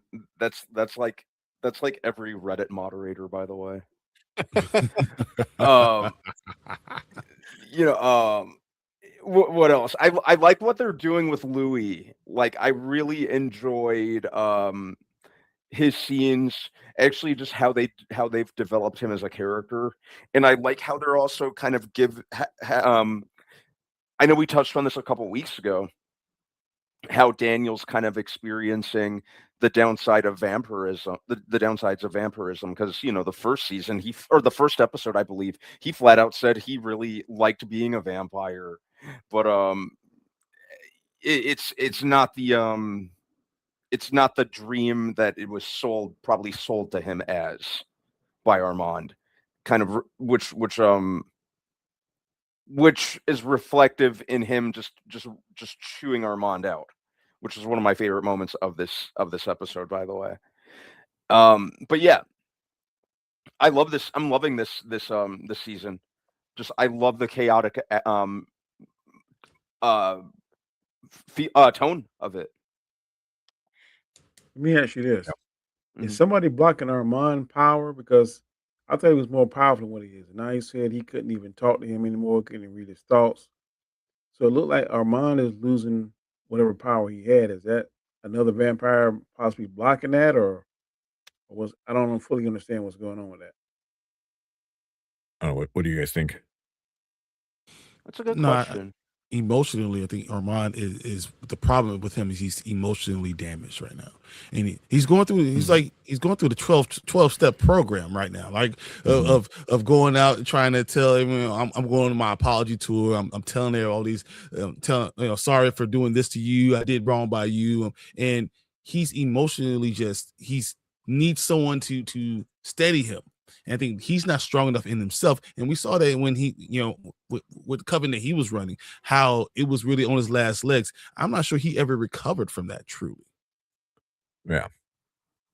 And then the whole thing with Louis and then the whole thing with Lestat and all the stuff that he's done and he's been used. I think he's just emotionally tapped out. Yeah. So So how would that affect his powers? Because didn't he have? I thought he taught Louis how to do the fire thing. Cause now Louis seems like he's Superman. Like he seems even more powerful than Lestat and all of them now. I think Lestat hasn't really tapped into how yeah, powerful we he haven't. really is right now. Yeah, I mean, But I'm like, saying let's we saw that in the last season, how powerful he was. He could control all those people. Mhm. He seems to be the only one that can fly. I think we saw him and Armand flying, but now Mhm. that the same power ain't passed on to the I can't think of his name, the Daniel. reporter. Yeah, Daniel. Daniel. He's really good on my nerves the way he's handling the stat with all these questions, man. What is it? Is that the only thing that drives him? Yes, it is. The questions Bernie Yeah. is driving him. Yeah. I think he's trying to get under, especially now after the switcheroo he did to Daniel, on the chair, where it was all just, in their minds. It wasn't on camera. Daniel's really pissed off now because of that. But I wonder if like Armand really has a lot of power, because wasn't that the whole thing where when he's ripping him at the bowling alley, he tells him, he's like, "Oh, your blood sucks, and now I have no powers because your blood sucks." So I was like, so does Armand just like not have good Well, there was power? 2 powers he had. He had the firepower, because I thought he taught that to Louis. No, Because Louis, I'm pretty sure he did. You remember Lestat has the blood of Akasha, right? He has that, right? And then Louis was turned by Lestat. Like, so I think thinking he's dealing with 2 very powerful vampires. Well, yeah. And not to mention, he could fly. Because you remember when Daniel was interviewing them and he was at the bookcase and he was looked up. So Armand could fly. I'm pretty sure he could had a whatever you call a fire Louis was kinetic doing the power. fire thing in season 1 too. Yeah, all of them could fly, right? Louis can't fly. I don't think Louis can fly. Louis flew when he went to the house. He flew like from the floor to the second window and went into the house that way. Yeah, so Louis can fly. All of them could fly. I'm pretty sure that all of them. And I don't think Daniel can. Well, Yeah, not Daniel Daniel. can't do shit. Not Daniel. Yeah, not Daniel. Yeah, He got you're right. no power. But Lestat, I think someone said this. Teague said it. Lestat, Louis, Gabriella, they all can fly. I Armand, don't think the mama Yeah. think she can fly. Yeah. I get a little tired of Maybe her too. it's an age thing too. Maybe you have to be old enough to learn things. That's possible. Wow. I just love how we have Gabriella coming in and Daniel coming in, and they're both, at least the Gabriella flashbacks, like of her becoming a vampire and Daniel early years of becoming a vampire, and how different it is. Where Daniel's like, I can't do shit. I hate this. I thought it was cool. Where Gabriella was like, I'm a god. Like, let's burn this bitch down. Like she literally like became so like, I love this. Like she just like, she goes, this is the greatest thing ever. And 200 years later, she's still like, it gave her the power that she was craving for. So she was always looking for it in that life. She was looking for us power, and it finally gave it to her. Yeah. So, yeah, they play now. Exactly. They play now. That needs to be a clip. Said Monique said Armand on the 8th step now. Will he make it to the 12th step? Yeah, exactly. That's what it seems like. He's on the 8th step of the going through that apology tour. He's like, I gotta go through the program, break me up of my addiction. It felt that way with Armand. So I have a question. I'm not 100% sure on it. He does have the blood of Magnus. So he has the blood of Magnus because Magnus turned the maker. Did he have the blood of Akasha before turning Louis, or after, when there's that little breakup, 100 years He had or the blood whatever? of Kasha way before. Am I missing something? Yeah, if anybody knows, let me know, because I'm not sure when he got the blood of Akasha. Did he have it before Louis or after he turned Louis and him and Louis kind of split up? He had way before he met Louis. I thought before he made to America. Okay, yeah, that would make sense. Well, no, then she would have to be awakened, right? Like he would have to awaken her. So I mean, she would have been awake this whole time, even since before season 1. So I don't know, because I haven't read the book, so I have no idea, like timeline wise, how it all. Oh, so it was okay. So it happens right before he between 1 and 2. Yeah. Because that's what I thought. Because when Armand, or was it when they're in the tunnel at the end of season 2, and he's saying, he goes, I have the blood of Akasha now. I was like, you never really said that in season 1. Now he won't shut up about it. Like, Every episode this season, that's all he says. He goes, "I got the blood of Akasha." I was like, "Bro, cool." Like he just tells it to everybody now, you know. So that was the kind of my thing. Is like, when did he get it? Yeah, she really wasn't awake. Just kind of turned her arm and let him bite her. Okay. So, yeah, I'm not too sure what the timeline wise. There we go. There goes Tina. He got the blood in the 1700s. LOL. Okay, so yeah. During the So that time was- when he was in Europe with, you know, after Magnus Gold steps of the fire, like after that, way before he comes in to America. That's what I thought. Okay, yeah. Okay. Appreciate it, Tina. Because I know Tina, she's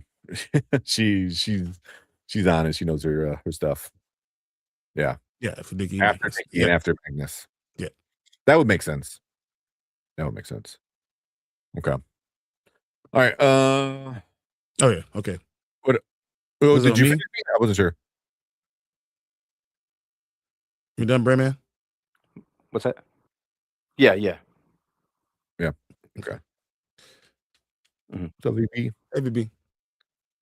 All right, Hey. Brian. What about you? So I thought this episode was interesting because Armand, as I said, Armand going through the apology tour was just weird as hell. You know, I thought that, you know, he's just such a doorstop or a doornail. Like he's just, everyone just is ragging on him, and it's so crazy. And then when he brings out the book and starts reading from the book, when the stat brings up reading from the book, and he's just on him and just getting on, it was so bad. I actually felt bad for Armand for a little bit. Like man, you just getting used, bro. Like you just sitting there taking it. This is awful. So he's going through that with him. He's going through it with Daniel. And Armand's just been thrown to the side, and I can't wait to see how the next step goes with him, and what actually happens. Gabriella is an asshole, plain and simple. Like she is the damn worst. But I find it intriguing a little bit. And I can't wait to see how they're gonna go about what's going on there. But you know, everything she does, it seems to be for her own for selfish reasons, and for some reason Lestat continues to think that she has maybe something for his best interest in mind, and he continues to let her in, even though she continues to do it for herself, and it just kind of bothers me, you know, but that's in a good way, you know. So watching it makes me like feel just kind of creepy around her. The Louis storyline, I know we were talking about the Vampire Lestat being this season. We were saying, are we going to get a lot of Louis? This Louis storyline is so intriguing to me. And the more he talks to her and he tells her what's going on, and dude, the end when she's talking, like, she says like, "Yo, talking about my pappy, daddy, daddy Louis, Papa Louis, dude." It was so crazy. So I was more intrigued by that storyline because Lestat is just all over the place, and I love what he's doing, but I just don't like Armand. I just don't like Armand. So the further they get away from him, when they talk about the flashbacks, I enjoy it more. But the Louis thing, I am enthralled by, and have no idea where the hell that's going. So, yeah. Gabriella can go back to Westeros. Wrong show. That's the other Sunday show. Yeah. You have a good heart because Aaron will always be a gremlin. That's funny. Okay. Yeah. So that it, or you got anything else? No, I mean honestly, I just thought that it was the Delaney Hales and Jacob Anderson thing just fit. And every scene they're in, I still, even if it's not Claudia, it just feels right. And I can't wait to see where this ends and how she affects even Lestat. What happens? And when you said that the idea of what's going to happen when he sees it, when he sees her, are we going? Does she really like her, or is he just imagining it and he's projecting his feelings on her or on those looks on her?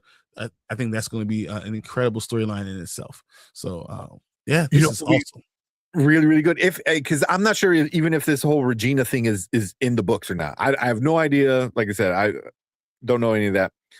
What if they decide to go that route where like to Louis this looks like Claudia, right? So they get Delaney Hales, I think her name is, right? Yeah. But let's say like Lestat sees her. What if they get Bailey Bass Bailey back? Bass. Just for like an episode, for an episode or something, and it's like the original Claudia who played in season 1, comes back, and now you have this like really interesting like kind of like thing is like, well, it doesn't look like her, but it does. But you have 2 actresses who played her. I think that'll be cool. But she's a con woman, and he said, "I already did the research on you. I know who you are. You running credit cards, you doing all these things, and then he's just paying her. He's just breaking her off. It's crazy. She is Claudia for 100,000 times 5. Exactly. Exactly. I'll be whatever you want me to say." So Yep. Yeah. Pretty much. Yeah. I mean, and she looked him up. What he said? He's the 52nd like richest man in the world or something like that. Yeah. So I was like, damn. So she knows he got money. So I think part of her initially when she snapped on him was like, I don't want your money, but that's a lot of money,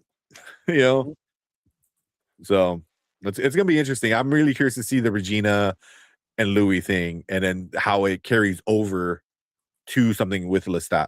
I think it's gonna be really, really interesting. And then I'm wondering, is his boyfriend, has he turned now? And he talked to him on the phone and said, "Are you happy? Are you safe? Everything." So it The seems lawyer like that one? might be. I think they're dating, aren't they? Yeah. He said that, when he was At saying the the little Yeah, but meeting. I think that might be an issue. I don't know. They might try that kind of love triangle kind of crap. Phoebe said, "Once a pimp, always a pimp." Yeah. Oh Pimp my hooray. God, I forgot. I completely forgot that's what he was Yes. doing when he was human. Yep. It sure was. Yeah. Mac Daddy. Yeah. Maybe said, "Get your back, Regina. I have done a lot." Wow. Oh, Letting that's it funny. all hang out, ain't she? Yeah. Tia said, Delaney takes a Hurricane 5 shirt shift this season. Dude, I cannot wait. I cannot wait to see this. No, man. Yeah. The Avatar movies are over. She may be free to come back. Yeah. Come back for an episode. I think that'll be a cool like callback and everything, to it, but who knows? There's a lot more to do with Claudia further along in the books. Yeah. Okay. Yeah. Yes, you could tell that he has said those words to a woman more than one time. Yeah. Yeah. That's funny. Yeah. So it's gonna be interesting. Oh, Teak says something. The Louis storyline, if you know the crossover story between the Mayfair Witches and Vampire Chronicles, you know what they're setting up. Okay. And even the Talamasca, what they're doing now too, in this episode was kind of cool. What they're doing, kind of bad mouthing or trying to, badmouth Lestat, like put out the fake content out there, so fake news, out there for was it like bot views or something like that, or bot downloads for his banner. It was something along those lines. I forgot exactly what he said, but this episode was awesome. Well, they better tighten it up because only 3 more left. So yeah, right. Yeah, there's only 2 more left. So I mean, there's still a lot left for the season, but I feel like a lot of this is going to carry over to season 4 or 2 or whatever, however you want to. this should at least give this 10 episodes. This 7, 100%. Pisses me off. 7 episodes pissing me off more and more.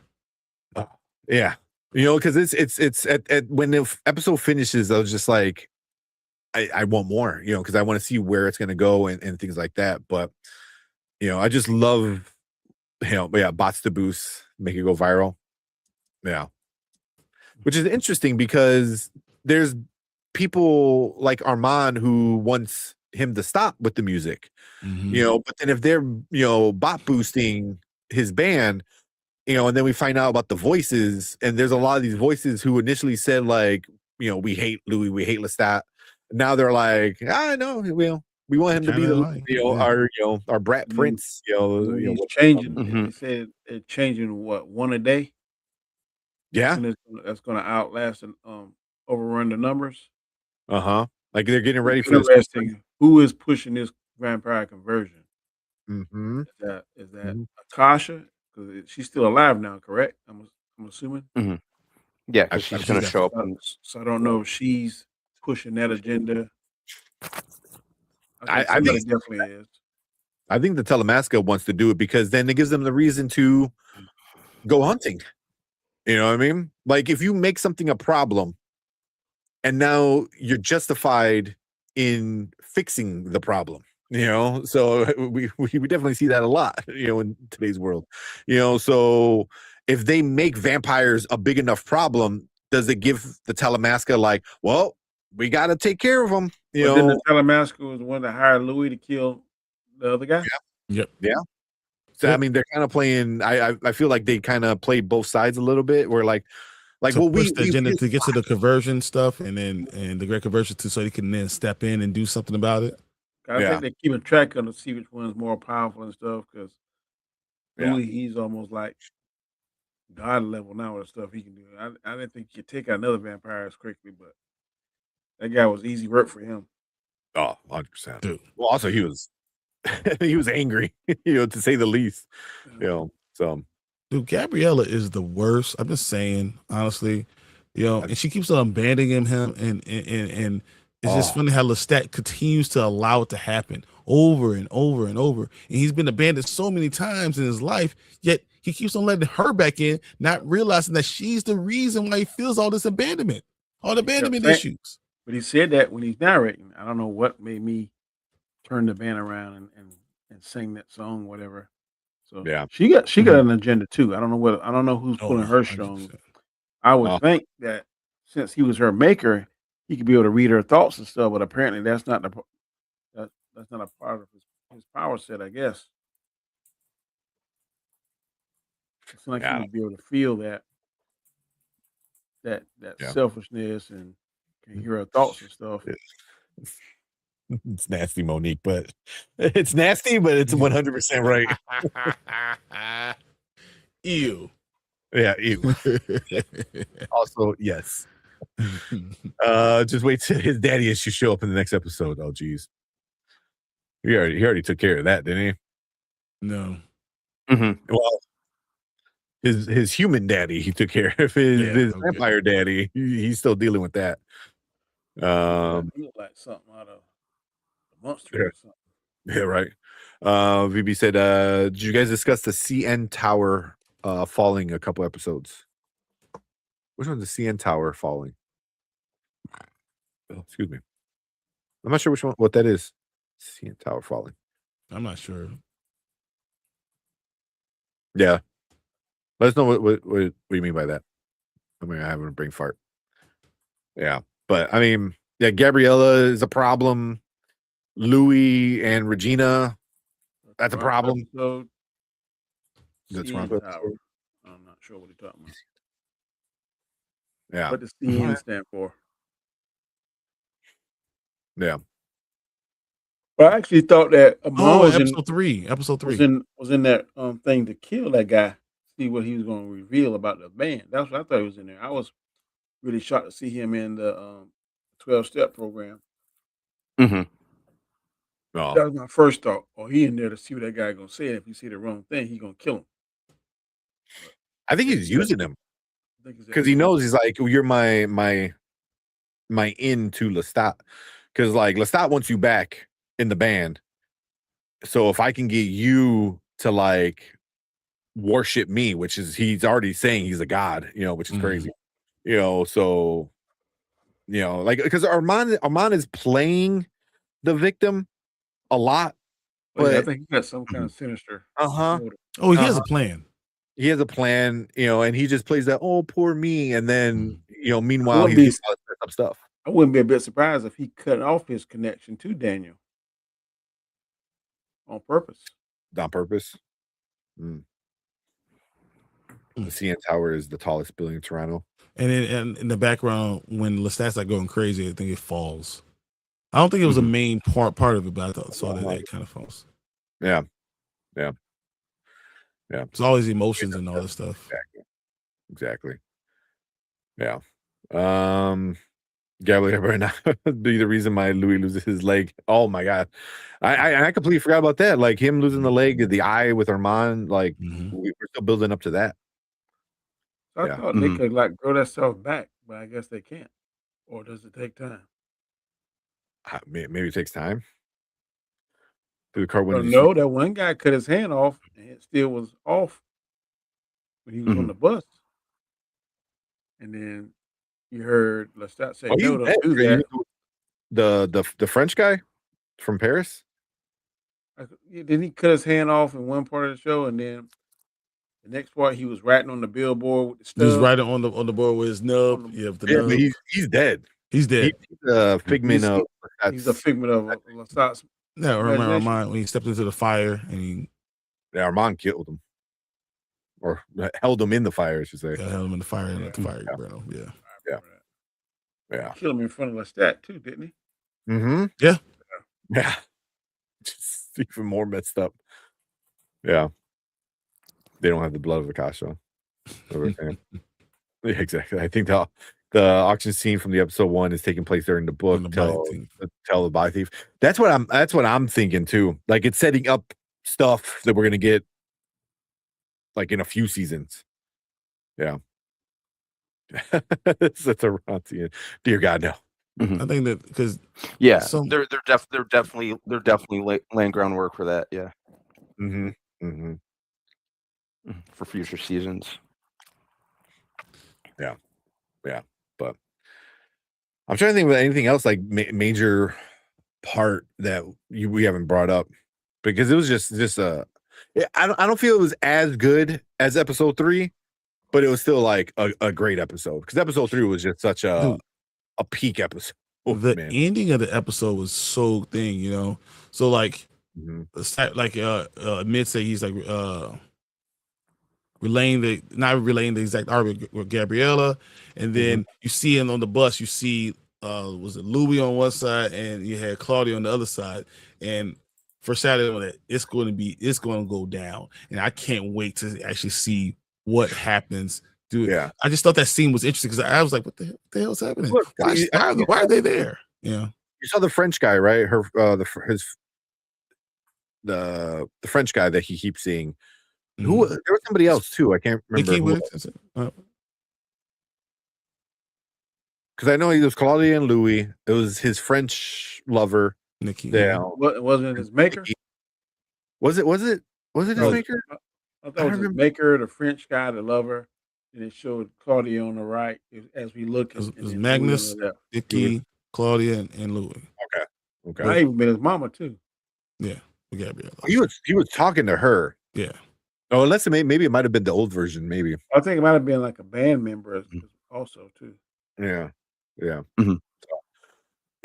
But yeah, just the ending was great. I kind of what you said. Whether he's trying to tell you as the viewer, and he's like blah blah blah. I'm like, it's like I find that very like Lestat-esque of storytelling. He's like kind of like what Brandman said with him being done with the music. He's like, I'm bored now.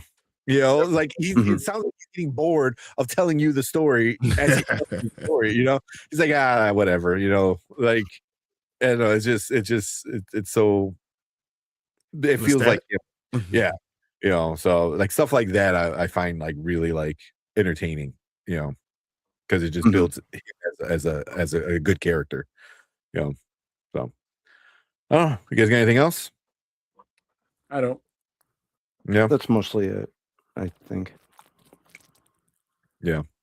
If being a vampire means having vivid hallucinations of my exes, I will pass. Right?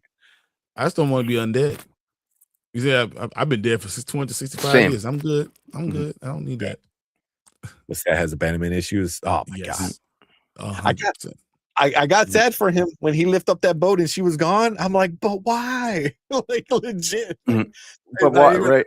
Because that's who she is. She continues to abandon, and he continues to allow her to stay. Yeah. Because even with that, I felt like, does she see him as like a crutch or something to like that's holding her back? She goes, I could be an amazing vampire, but you're holding me back. So Which is she like crazy because he's takes her off. maker, but he still has the mother that mother thing. But then it's not because you see the sexual aspect of it. It's just so weird in so many different ways. Yeah. Actual ghosts. Not it's gonna be interesting how it all plays out, but yeah, it just depending on how the vampire dies, they get trapped as a ghost. I like that. That's cool. Yeah, but yeah, so far such a great freaking season, man. Like for me, this might be the best thing on TV right now. As of right now, this is like my favorite thing on TV. Like To the July 1st, yeah, I can say that. yeah, that's why I was like for now, for now. Yeah. So Well, I mean, I still love From, but From is no longer on TV, so it's now over. So yeah. So you want to shout out your channel, Danny? I think I forgot to do it at the beginning of the show. No problem. On the road to wisdom, you catch me on Mondays and Fridays, usually somewhere between 6:45, 7:15 a.m. is when I usually upload my videos. Also, you can catch me on the first 2 Mondays of the month on Chaos Central. Wednesday nights I'm on the Hangout, and Sundays I'm on Strong's Live. And occasionally I grace y'all here on the show when we're talking about the stat and other shows that we all like and watch. Yeah. Legit the invite. respect. Yeah. I'll Hey, add your last one, your last Road to Wisdom was the one that was talking about kind of like understanding what you're reading in the Bible, like to kind of like diagnose and understand what you're kind of putting in and then put in towards your life. I just think you do a good job with understanding and explaining your journey, and I appreciate it. I appreciate it. Thank you. I appreciate it, Bubba. Y'all have a good night. But that beta's calling me. I can hear it, boy. Can y'all hear it? It's like, dang. I love House of Dragon. This part right is the best episode of the season so far for me. It was. Yep. I agree with that. I will say one quick thing. I am so glad her son got killed. He was a pain in my butt. I'm glad he's dead. I wish that the other dragon, I wish his dragon would have lived and Sheep Stealer would have died. And that's where I'm at now with that. Oh man. Yeah. Yeah, so if you're watching on the replay, make sure you guys hit that like button, hit that subscribe button, go check out Danny's links. I'll put the links down below. But if you're watching live, stick around. Danny already kind of gave you a little teaser of what we're talking next. So if you guys want to talk House of Dragons and you're in the live chat, stick around because we're going to move on to our next topic.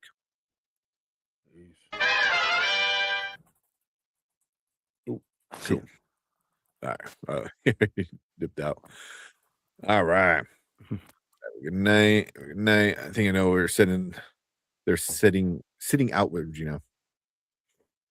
They're setting out. What they're trying to do, what the season they're kind of planting with Regina is, I think I kind of have a feeling what's going to happen, but yeah. Did you guys watch the After Dark or After the Show podcast one? I didn't get a chance to. I No, watched. I did not usually make I it didn't to watch that. this one. No. They don't really get into anything good except for there's a lot of bleeps because Delaney Hales or Hayes Health, she winds up saying something, so they had to like put like a bleep and spoiler over her mouth. and then like the showrunner was like, I don't know if you could say that. So there's a lot of that kind of going on. So you're like, oh, some interesting stuff. And then I feel like, especially coming from her, I assume it's something from her character. So I think we're gonna have some big thing in there. But yeah. Oh man. Before we get to the next one, let me get some to drink because my throat's getting low. Yeah. Yeah. What you've been? Mhm. What time did you guys start with Steelers? You started with Caleb. So I've been doing about 3.5 hours right now. Gee. And I was doing work before then because I was trying to catch up my work. So I've been sitting in this chair for like 5 hours. Yeah. Mhm. So I'll be right back.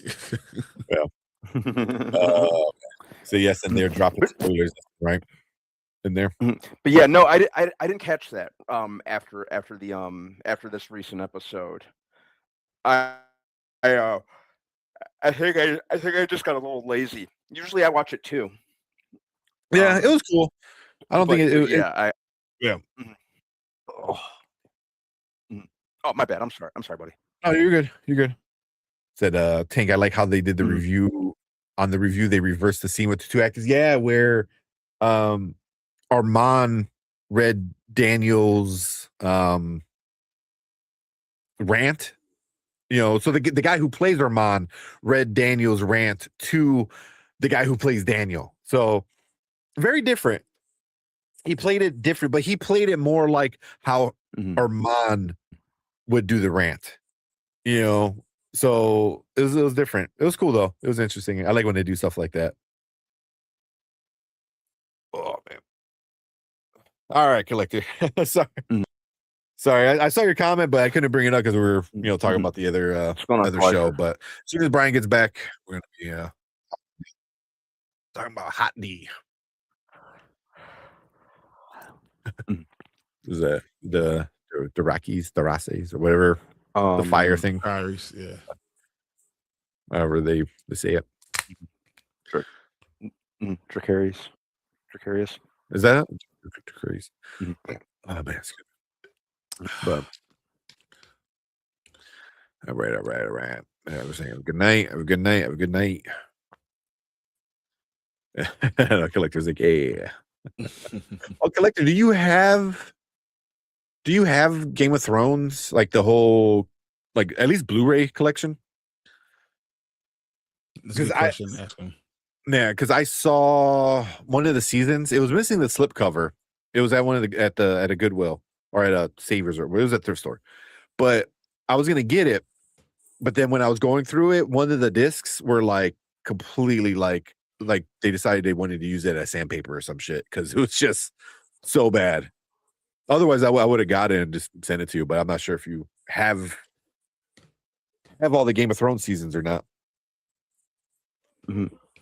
Well, well, time to play Star. Is Star Fox out already? Is it? I don't know. He said he's gonna play Star Fox. I was like, ooh, He said that last week. Yeah, so that's Ace, right? Yeah.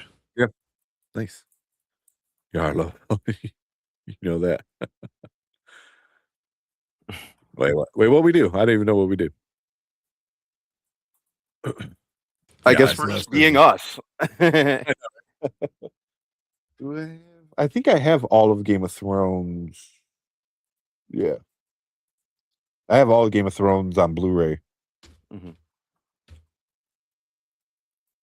Yeah. Oh man. All right. Make sure we're good. And we're moving along, man. It's only 11:30. I know. I'm like, Right. yeah, let's go.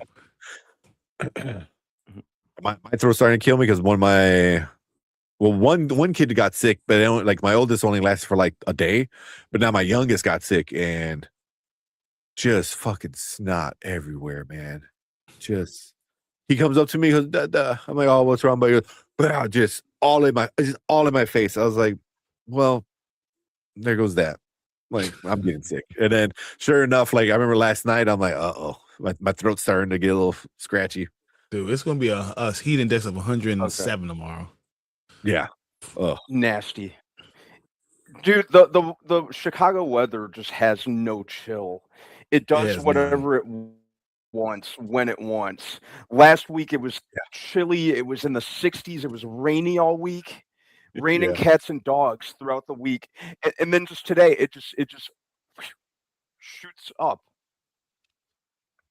You like saunas? Well, how about this? Well, Mhm. All right. It was Yeah. like I said, it's kind of like when I lived Seriously. in Korea, because it got it would get super hot out there around like actually earlier than here, like starting in May, it would heat up, Oof. but it was like that dry heat. Everyone always says that about like the dry heat and humidity heat. I was like, man, when it's 107, it don't matter. Yeah, it's just hot no matter what you do. What you talking about? Uh-huh. It just sucks. All right. Let's get into Mhm. House of Dragon. Let's go.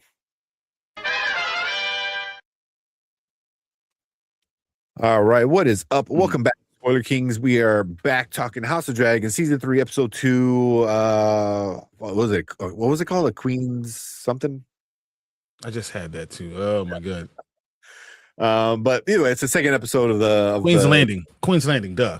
Yeah, yeah, makes sense. yeah. Yeah. So we're after the big, For the Black water Queen. war. Everyone's trying to figure out what's going on with Jace. Well, I'll say everybody. Her mom, is like having a breakdown. Mhm. Yeah, Dude, she's going fucking nuts. That's the problem. yeah, but it's just like one thing after another for her, Mhm. and after Yep. another. So it's like she has no time to like deal with it. So but yeah, this one, I mean, picks up right where the first one left off. So we'll start off with Brandman. What you think about this episode?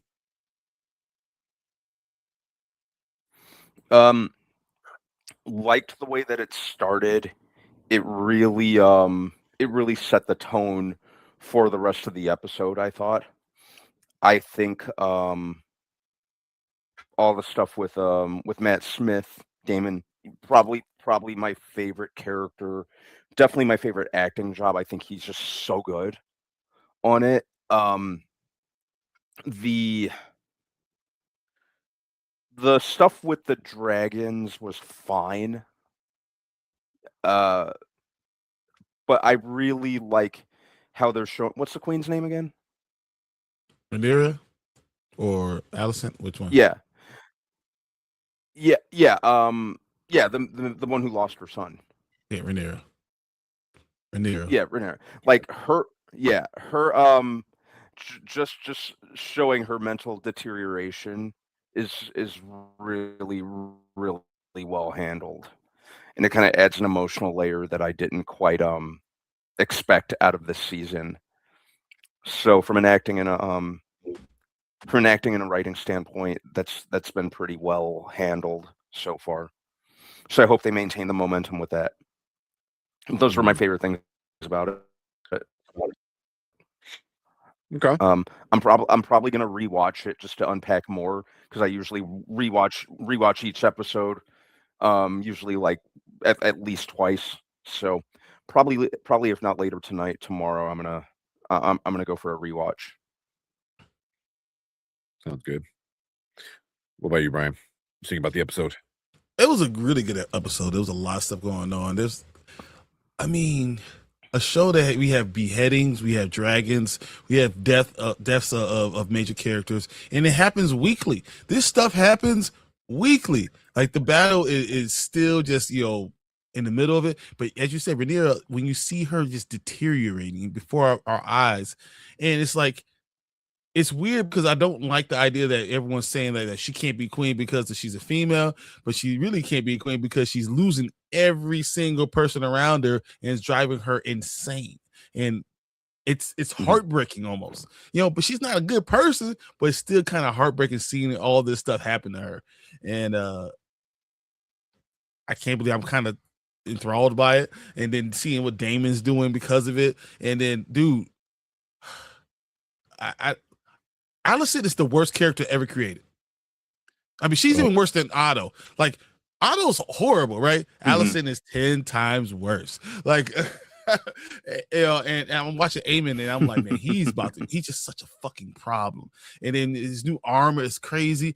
It's just so much going on. And they're doing a good job of storytelling. I think this is the best episode I've seen this season so far. Yeah. Allison just being so wishy-washy. I was like, oh She's the my fucking God. worst. You're the oh my God. she's so annoying. But yeah, I enjoyed this episode, I think, a little bit more than the first episode. Just primarily because the end. You know, I think I said it. I was on well, not I wasn't on, but I was in the chat for the Dre Mac show earlier, and I was like, for me, and I know I'm in the minority when it comes to it. I was like, you could probably double speed 45 minutes of this episode, and then the last 15 minutes, you know, watch it. Because for me, it's like the last 2 episodes has been the last 15 minutes. The last 15 minutes has been where the story has been at, you know. So yeah, you know, like I Acting that's it's so well done. It's so what the acting here is just great. The story is take it or leave it, whatever. I think the acting's great. yeah, I mean, yeah, the acting is fine, you know, like yeah, you know, when you had all the Valyrians on the beach, you know, that was a cool scene, you know, where he lost everything and he's like, you can have my name. It was like, cool, thanks, you know, but obviously, you know, that's what it meant. You know, how she didn't just like, all you guys should die. Like, all you guys are responsible for killing my son because you're all morons. You know, it's like, I am your queen, and you trap he him is in a this little fucking boy. room, and you tell this little boy let him go do whatever the fuck he wants, and then he dies in the damn in the ocean or whatever, the sea, whatever, and like you guys, your fault. Yeah. Yeah, you know, it's like, I'm like, you're all morons, you know, but yeah, for me, like, the end was like where I was like actually like paying attention, if I should say that, you know, because like the last, I think once they were, because you know, the moment, so she's in bed and she's crying over her son, obviously, you know, and then Damon comes in and is like, hey, they just saw Eamon taken off. Yeah. And she went from what?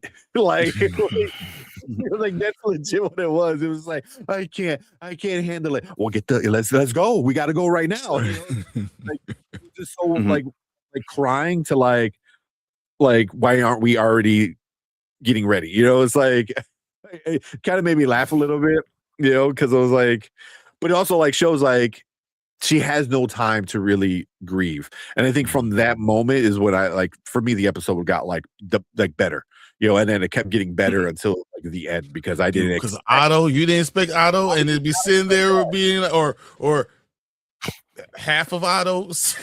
Yeah, I did not expect that. I did not expect that. And then he's a dick about it the whole time. He goes, have him do it so I don't get hacked. I was like, you shit, man. Like you son of a bitch.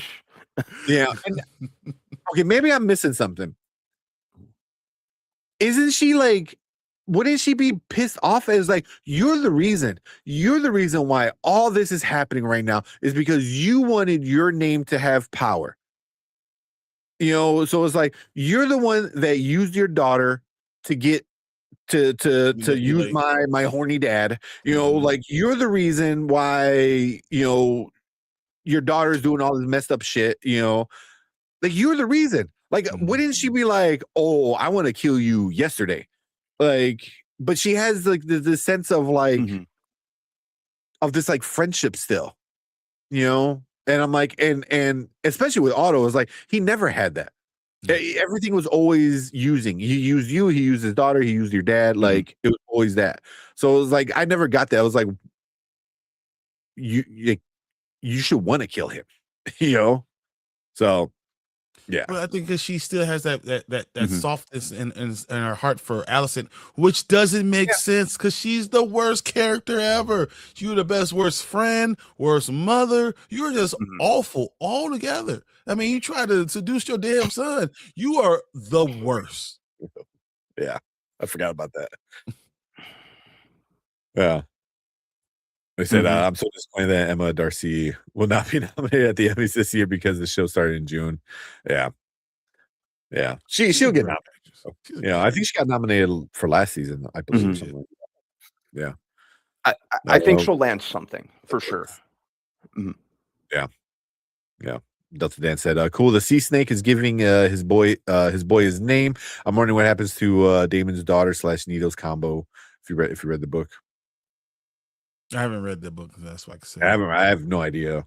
I know how it ends just I haven't read. because Mhm. We know I the watch end of the Game of story. Thrones. Yeah. But like with the details and stuff like that, I'm not like fully sure. Yeah. You didn't pay attention until the end of like I was completely enthralled. Yeah, I mean, I was watching, like nothing really like got me until because I already knew she was gonna cry, she's gonna be upset. Obviously, I'm not saying like she shouldn't be, but she's gonna be upset her son died. All the dumbasses are gonna be like, I'm sorry, kill me for it. I was like, Kill them Yeah. all. yeah, I mean, she should have. Like, Mhm. all right, kill each other. Don't leave me out of here. Yeah. What's up, Cheesy? It's teasing. Yeah. Hey, Yeah. cheesy. That once Otto hear that his grandson fleeted, he was like, whatever, here's my neck. Yeah. He was just being a dick about it too. It was like, So oh, I was this like, kid. no, well, I guess I gotta go say okay Mhm. because you're one still being an asshole. So, well, Yeah. and then, when Allison sees Rhaenyra on the throne, Yeah. right, and then sees Otto just Why headless, does he see Otto? Yeah. yeah, bruh. But also, Mhm. shouldn't Allison be mad at her dad? Because she figured out like her dad used her. It doesn't matter. It's her dad. I mean, there's a reason he Mhm. was locked up anyway. You know what I mean? Like, it's not Yeah. like he got locked up yesterday. Like he's been locked up. But it's like the first time Rhaenyra finally sits on the throne. First time she's on the throne. The next thing she does, she has Otto's head. That's kind of and Allison's like, so as soon as you get there, I didn't kill all the people for you. As soon as you get up there, you kill my father. That's why she's, I mean, I get it. It's like, oh, my dad sucks, but he's my dad. I was like, yeah, but he used you, and he used you. Like your dad's a piece of shit. Yeah. It's like everybody knows. So it's like because like, would you rather have it been your son or your shitty dad? They're both shitty. But at least it's your son.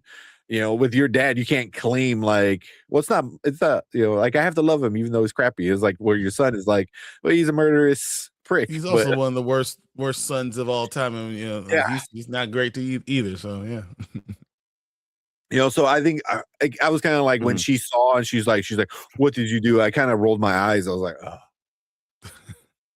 okay. Hey, would any of this stuff be happening if Damon was king? They'll all be dead. Damon just would have killed them all immediately, Yeah. and it would have went on. And the next day, Yeah, he might have kept the daughter alive just to keep the family bloodline going, which is disgusting. But Mhm. that's probably legit. But yeah. When I saw that, because I'm like, because the auto thing was a surprise. I'm like, ooh, because at this point I'm not even thinking about Allison. And then she comes back in. I was like, why didn't you leave? You had all this time to Mhm. leave. And she brings it in and she's like, what did you do? Like, kind of like that face of what you do. I was like, you knew she was going to do something. Like, it was going to be somebody. Like, Mhm. how is this a surprise? it's still your father, so I understand in that aspect. So Yeah, and that's his daughter that he used and abused and like used as a tool. It's like, why would she care? Why would she care? It's par for the course back then. Mhm. So, yeah. So I don't know. I just was just like, okay, because we got to keep the drama going. We got to get Allison being mad. It's So I was She's like, gonna flip flop. She's a she's a fish. flip flopper. This is what Oh she my does. God. Just- She goes, I want to help you get the kingdom back, but then she's like, oh, you killed my horrible dad. Well, now I want you dead. I was like, your dad deserved to die. He deserved to die a long time ago. A long time ago. So Before you slept you with my even- dad Mhm. and took the crown and caused all this mess. How about Yeah. that? How about I behead you? Yeah, exactly. Oh man. Was it I'm questioning how much y'all are paying attention if you can't pronounce the fire command. I could barely say some of these damn names, I man. apologize. I can't. No. Yeah. Mhm. Like, I'm not paying attention. I mean, I guess it's paying attention because I was like, oh, cool, that's the fire word. Mhm. I'm sorry. Like after season 7 of Game of Thrones, like it's been really hard to get me checked back into a lot. I was like, you hurt me, and I'm not letting that door open again. Delta said Needles was a major character that takes Sheep Stealer in the books, or her and Damon hooked up. Oh, okay. Needles, yeah, okay. Then I expect Ray to swing the sword at Otto. Yeah. She had to, though. She had to. She didn't want to, But she was already being looked at as weak, right? So Mhm. look at all the things that he's taunting her in front of the same people that just had that problem with her the previous episode. So if she doesn't do that, now she really is weak, and now even more people are going to be challenging her. If she needs to have the back, and she had to do it. Yeah. The foot fetish dude locked up Otto. I don't think she knew about her pops locked up. She might not have. But She know now. Well, she know after this episode. yeah. But she knows he's not a good guy. Because she figured out like he used her. I could be wrong, but didn't she like snap off at him in like Yeah. was it last season? That was last season. But he told her, "Why? Yeah, I gave you this life. She Look did. at the life you live because Last of season, this." Yeah. Mhm. Acting like that's a good thing. Like you lived this life. I was like, cool. Like I was a concubine. Like appreciate it. She was queen. Queen concubine. Queen concubine. I think she was more surprised that he was there. That could be interesting. Because then if the foot fetish dude locked Otto up, then would that mean her son, Aegon, would have known too? They set it all up that he wouldn't know Otto was Is that a bigger betrayal? Yeah, is that your son locked up your father, his grandfather? Mm-hmm. What's up, Norma? Norma, Jaquez. Man. It was said a lot by Daenerys. Daenerys. I mean, they're saying it a lot in this show too. Actually, so I had that video right there that Mama Bear sent us. So yeah, we can watch that after this. Yeah, I sent the pronunciation of it. Yeah. Real quick. Also, Lord Stone Dude took all the go from King's Landing, so Rhaenyra's bankrupt crown. Oh my God, I forgot about that. Yeah. Yeah, they're broke. So they have no money. They weren't able to already pay the peasants. Feed the peasants anyway. So now she's looking like a slumlord on this throne, doing this whole battle or war. It don't look good. Yeah. Yep. Yeah. We'll watch the clip for next week. We'll do that. We'll do that as a separate thing. All right, you want to check out what Mama Bear sent? How you pronounce it? Let's see. So all the scenes.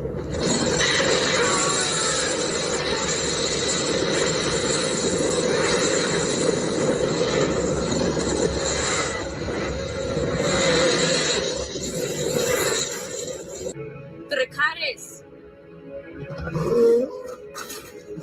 Hey, look at Supergirl.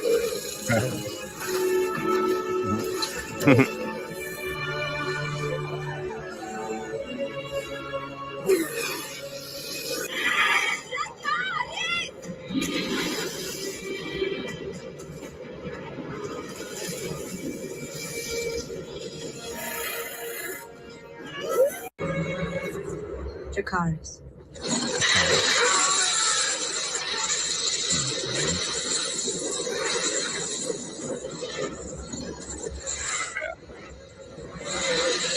A lot of death. So, Yeah. They say it a lot. They said toasty. Yeah. Yeah. But I love Toasty. have him come in there. Mortal Kombat guy. Toasty. Mm. Yeah. Yeah. About to be some You know, someone yelled that. Someone yelled that in the theater. Someone yelled that in the theater when Cole died in Mortal Kombat last month. That's awesome. I can't remember if I told you guys about that. Oh man. No, you didn't. That's very fitting though. That's awesome. Yeah. Yeah. My mom said there's another clip with the other clip, but yeah. So like gets that ready. I don't know. It was a good episode. I enjoyed the episode overall, but the ending was where it was at. I was really like, I'm like, ooh, okay, Also, them walking all like badass like through the castle to get back to the throne room, like I was like, okay, that's pretty cool. Because they're just walking just like we own this shit. Even like Damon is like, who else challenged us in our house? I was like, yeah, you're not wrong. Well, it's gonna get repoed. It's gonna get repoed. Yeah. Yeah. It was like blame the green Targaryen banners. Not the black ones, not the black and red ones. Sounds very much like us, huh? Yeah. It's not my fault. It's the last guy's fault. Yeah, her and it's guest characters. Oh man, I would totally say that in theaters 100%. 100%. Yeah. But I don't know. Anything else you guys want to bring up about this episode? Might have missed. Trying to think of something else. That's all I can think of at the moment. Yeah. Like I said, I'm gonna go back and rewatch it probably tonight after this. Yeah. Oh, there was the one thing where Eamon goes to, I forgot what castle he goes to. When he gets his armor and it kind of with the one eye thing. Yeah, right. Well, then he gets stabbed in the back or on the side or whatever. And then he just takes it, and then 2 minutes later, he's like, "Help me," to like this random chick. I was like, "What?" I'm like, also, if he that was one thing. I was like, "You have a knife. His back is to you. Why are you gonna stab him in the kidney? Just go for his throat." He took off the helmet. Like you can literally, he has long hair. Grab the hair, slice, done. Like instead, you're like, you could have ended the entire show. We've been good to go. Like his neck is wide open. Instead, you stab him in between his metal armor. Like it was like what? Like stab him in the neck. Like that was one thing I didn't get. I was like, I get you're not a warrior. You're a prince, of like some nobody guy, not nobody guy, but of a lower lord. So I was like, but at the very least, it's common sense. Like at least stab his other eye. He's only got one left. Like there's so many other better places to stab him than little prison shank in the ribs. I was like, what? But I do think that's gonna be interesting because he is what's her name gonna save him? Is she gonna be like, you know what? Ray Ray's not gonna give me what I want. I'll help you, but somebody needs to give me what I want. So I think she's gonna help him, and he's gonna promise. He's like, yeah, take whatever you want. And because there still needs to be more fighting. Yeah. So I think that'd be a interesting way to do it. Yeah. Oh man. All right, let's watch this promo for I'll fire. Or do you want to end it first and then watch the promo? Yeah, we'll end it first and then we'll watch the trailer. Yeah. So if you want to watch the trailer, you gotta make sure you join us on the live chat. So if you are watching on the replay, Make sure you guys hit that like button, hit that subscribe button, leave a comment. Let us know what you think about this episode of House of the Dragon. Did you like it? Did you hate it? Anything we might have missed, make sure you just leave a comment and let's talk in the comment section. But if you are watching live, stick around because we're going to watch the trailer for the next episode right now.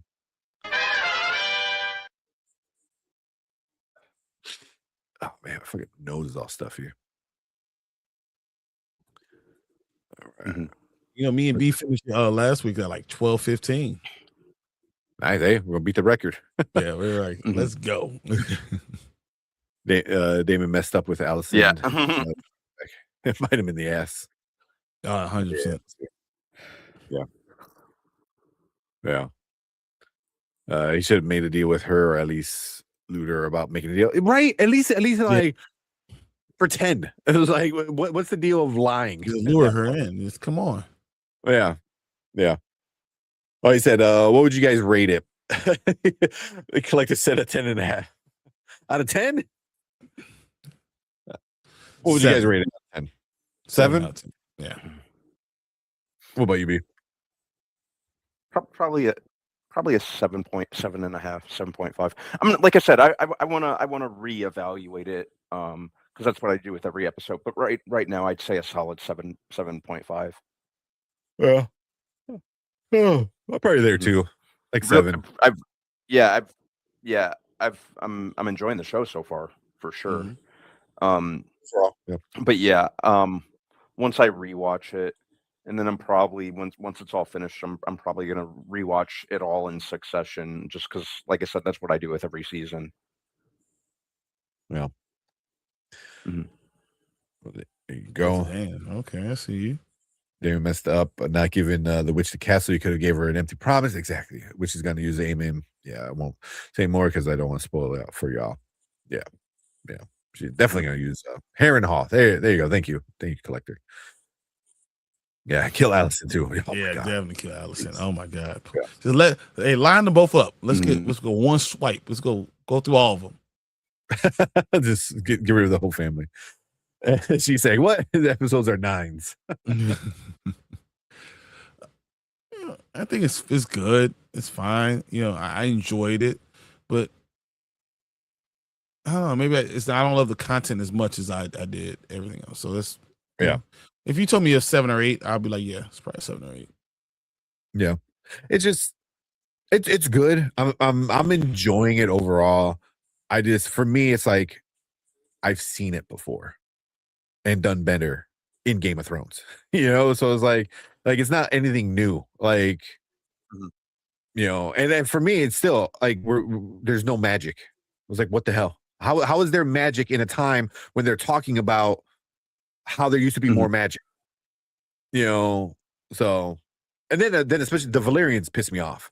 I was like, that's all I fucking heard for 8 seasons. Valerian steel. He has Valerian steel. That's Valerian steel. Now we have actual Valerians. No one's fucking giving No a one makes shit. steel. I was like, what? So okay. So yeah, that's just super annoying for me. Like where's the many face god? People like where's all these other magical things that we got in the future that they said the past was more magical. And instead they're just like, oh, here's a bunch of dragons. Where you're like, yeah, cool. I want the storyline with the dragons, something going on too. So instead I get political intrigue, which what I expected, but I already got political intrigue done better in Game of Thrones until the end. Jesus Christ, that end. Yeah, I don't think season 6 was that good either, but whatever. Well, how many? It was 8 seasons or was that? The last 2 seasons were, last 2, whatever the last 2 are. If it's 8, then it's 8 and 7 that are terrible. So yeah, the last 2 seasons were. Still, me and Erica were talking about it today. I was like, Sansa should have been king. Why was that so hard? Sansa should have been king. Instead, you put Bran, who no one knows, no one respects, and he's crippled, which more people are not going to respect him. Where Sansa was like, oh, she killed Joffrey,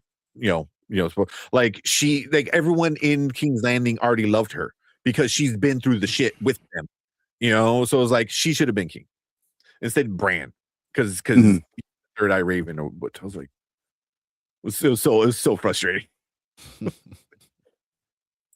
Man, as much I love that show, Game of Thrones. It was like the greatest thing on TV for me.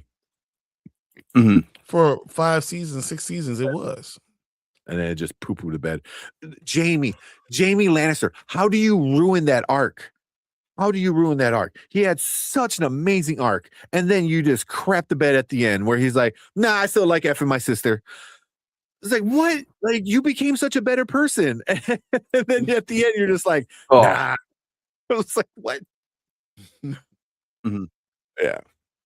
Yeah. Oh, man. Yeah. For me, Game of Thrones is way better. Like tame by comparison. Yeah, exactly.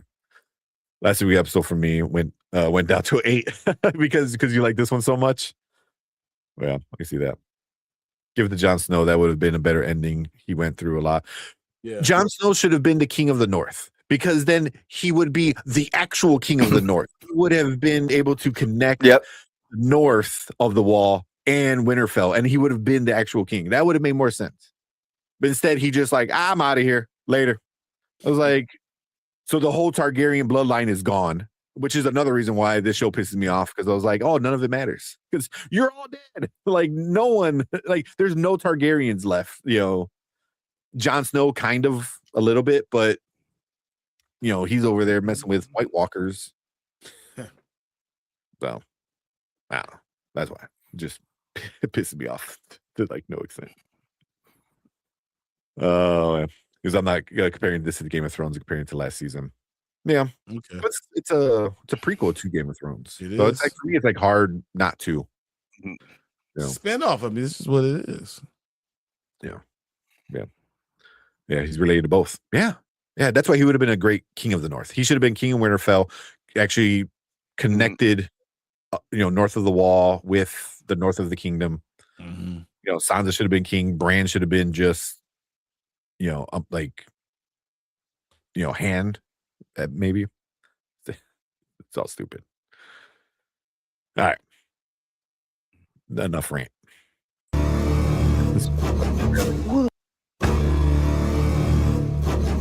All eyes look to me now. Must justify my father's faith in me.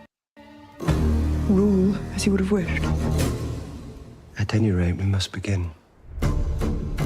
There is none yet to control the In the matter of the bed, Your resources are small and your hazards are many. Darren Targaryen, he's a claimant to the throne. You're going to have to kill him. you may not rule and remain yourself. There is in you a door that must shut. You will do things that your heart would have recoiled from. I dispute that I must become what I am not. Time will tell. She would do the thing she didn't want to do because you're a dumbass. Like, it's so. You're doing the things you said you're not going to do because you make me doing them. Because your little crazy ass bastards are nut jobs. Well, they're all. I mean, Rhaenyra's kids are not much better. So no, yeah. I mean, that's not her for like sleeping with every man she could. But yeah, yeah. Hey, you got a penis. Let's have a kid. I think that's just a Targaryen gene. Is just if you're a Targaryen, you're missing some screws, more or less. Well, oh man, but looks good. Acid doesn't look like murderous, but she, it's gonna be interesting to see that. Yeah, and there's all promise. She's gonna be like, I promise them, I'm going to kill her one way or another, and she's gonna sit there and deal with it until then. Yeah. Then I forgot about the other Targaryen big boy. I was like, oh shit, yeah. It's like there's a bunch of them around. So, yeah, it's gonna be interesting. I'm kind of curious to see, the money problem, because that's gonna be a big thing. How can you be a king of a king? and be broke. Yeah, you gotta sell some people off. Sell some of those dragons. Yeah, You can make want a more. slightly used dragon.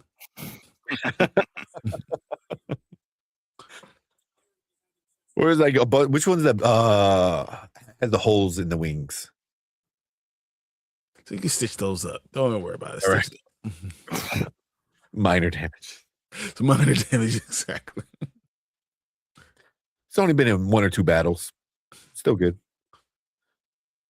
Well, Dan said they went off the books, but they don't want Matt Smith out of the picture too soon because he carried, which he does. He does.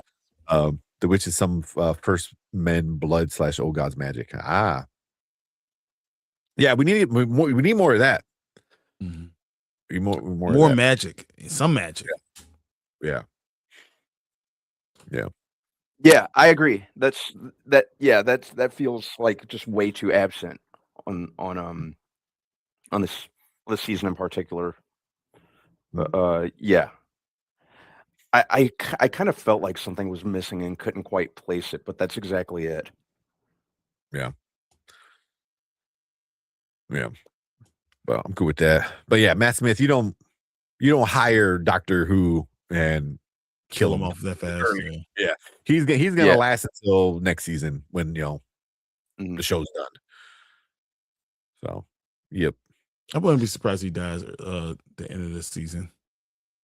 Ooh, that would really mess up. Rhaenyra. Yeah. Rhaenyra, whatever her name is. Yeah. Rhaenyra. Yeah. Sounds like a freaking disease. So her niece was her aunt, right? Yeah. She said, "I know who would be my first kill off. That fool off or whatever how you spell it got him out of there." Which one? My first kill. Full off. Not sure. What are you talking about? I'm gonna say this right now. I think the show is gonna be better than Night of the Seven Kingdoms so far. No, Night of the Seven Kingdoms for me is better. Just comparing season 1 to season 1. Mm-hmm. That's because season 1 of House of Dragon I thought was really good. It was. Season 2 wasn't that great for me. And Yeah. Season 3 has been good, but I don't think it's been better than season 1 of House of Night of the Seven Kingdoms. And mostly because it came out of nowhere, and I was thinking I was going to hate it, and I loved it. Yeah, because I think the thing with prequels, whenever you tell a prequel story, it needs to be about the journey because you already know how it ends. Mm-hmm. So with this, like the journey's fun, but I don't think it's like that entertaining as it comes to just the journey, because you already know how it all ends. Especially in this kind of story, where Night of the Seven Kingdoms, I think it's like seeing Egg and Dunk, grow together and be like this like little duo. I think that's fun to watch. Agreed. But who knows? I mean, we still, after a couple more seasons of that, see how we still feel. Yeah. I feel like the witch is like the Red Witch from the Game of Thrones is the older than she is. Yeah, because that's what I got from last season. Because then she helped Damon, right? Last season. Yep. With her little witchy stuff. Yeah. She gave away she was supposed to give, and you would have been this problem. Dragon Raider. Out of the dude, Damien backhand. Oh, yeah. When he goes to he comes back home, right? And there's the two dudes. Mm-hmm. He backhands the one dude. It's like apologize. The disrespectful Dragon Rider. I know he's on. Yeah. He slapped the shit out of him. Mm-hmm. Oh, I mean, he was a little shit in the first episode too. So I didn't think we're gonna get the battle by the end of the season between Damon and Aemon. Mm-hmm. That's like a good build up. But have they really been building that up? We've been waiting for that since season 2, though. So I don't know Yeah. if they've been Have building they? up this season, but they're on a collision course, and we know this collision course is coming. Yeah. They just I think they need to remind us that these two guys are gonna fight. Because the last time was when everyone was in the house together, was in the castle, and then them two kind of kept butting heads. But since everything that's gone down, I think I think they need to remind us that, like, hey, this is the fight you guys want to see. That's gonna be a good fight. I don't see how Eamon wins, though. I mean, Damon has to be injured, maybe. They kill each other. Yeah. I mean, because Damon's a better fighter. He's more experienced. But Eamon's conniving, and he's going to do something underhanded. Yeah, I can see that. Yeah. I hope not, Collector. If you know, you know. Okay. But I that's gonna be a good fight whenever they do fight. I think we'll see. Who knows? They might do a random thing. And I was expecting Jon Snow and the Night King to fight, and never. Yeah, disappointing. We're gonna enjoy more of House of Dragons season 3 than Night of Seven Kingdoms. Night of Seven Kingdoms was just kind of a filler thing for me. I feel like this story's been going along so long, and I haven't got exactly what I wanted, so I'm not totally sold. Yeah. Because I think Night of Seven Kingdoms is kind of new. It's a nobody kind of becoming the King's Guard or whatever the hell it's called, and seeing a Targaryen kind of not want to be king and eventually becomes king, isn't that? And not being an asshole. Yeah, at least for a while. So like that's kind of interesting. Like there's obviously going to be political intrigue because that's what this universe is, but yeah, I find that more entertaining to watch. But but we'll see, though. I mean, like I said, we'll see. The Prince was promised was all BS. Oh, jeez. Yeah. All because D&D wanted to like go do Star Wars. Because like HBO literally is like, hey, we can do 10 seasons. We'll give you money for 10 seasons. And they're like, nah, KK said we're going to do a trilogy in Star Wars. So we're out of here, And then look, was it 15 years later, whatever the hell? The worst damn trilogy of all time. Come on. They didn't even get it. Like, they're not even doing it anymore. So instead, like, you ruin your reputation about being like the best directors ever, because of Game of Thrones. That gets ruined, and then you don't even get the Star Wars trilogy you were promised. So that worked out for everybody. All right, you guys got anything else? Nah, we can get out of here tonight. Yeah. Oh man, I got some more work to do. Yeah. Oh man. Cool. Yeah, let's get out of here. But we appreciate you guys. We appreciate Derpy coming in, talking Supergirl. We appreciate Danny coming in, talking Lestat with us. Appreciate all you guys in chat coming in the whole time, hanging out with us. We'll be back. We'll be back Thursday. We'll do Avatar season 2, X-Men. Oh, X-Men. Yes. Let's go. Let's go. Let's go. I can't wait. So excited. What else we got? We got Silo coming out, I believe, this week on Friday. This week. So Saturday we'll do some Silo on Saturday. So yeah, it's gonna be fun. Yeah, it's gonna be fun. But cool. We appreciate all you guys. Yeah, talking about all that stuff. Yeah, that's how it's called, the Dance of the Dragons. I want to see some dragons dancing. I want to see them two-step. Let's go. Two-step. All right. But cool. Yeah, we will see you guys on Thursday talking about some more TV shows. Have a good week. Be safe out there. Stay cool. And we'll see you guys later. Try. Peace. Later. The board has concluded the call.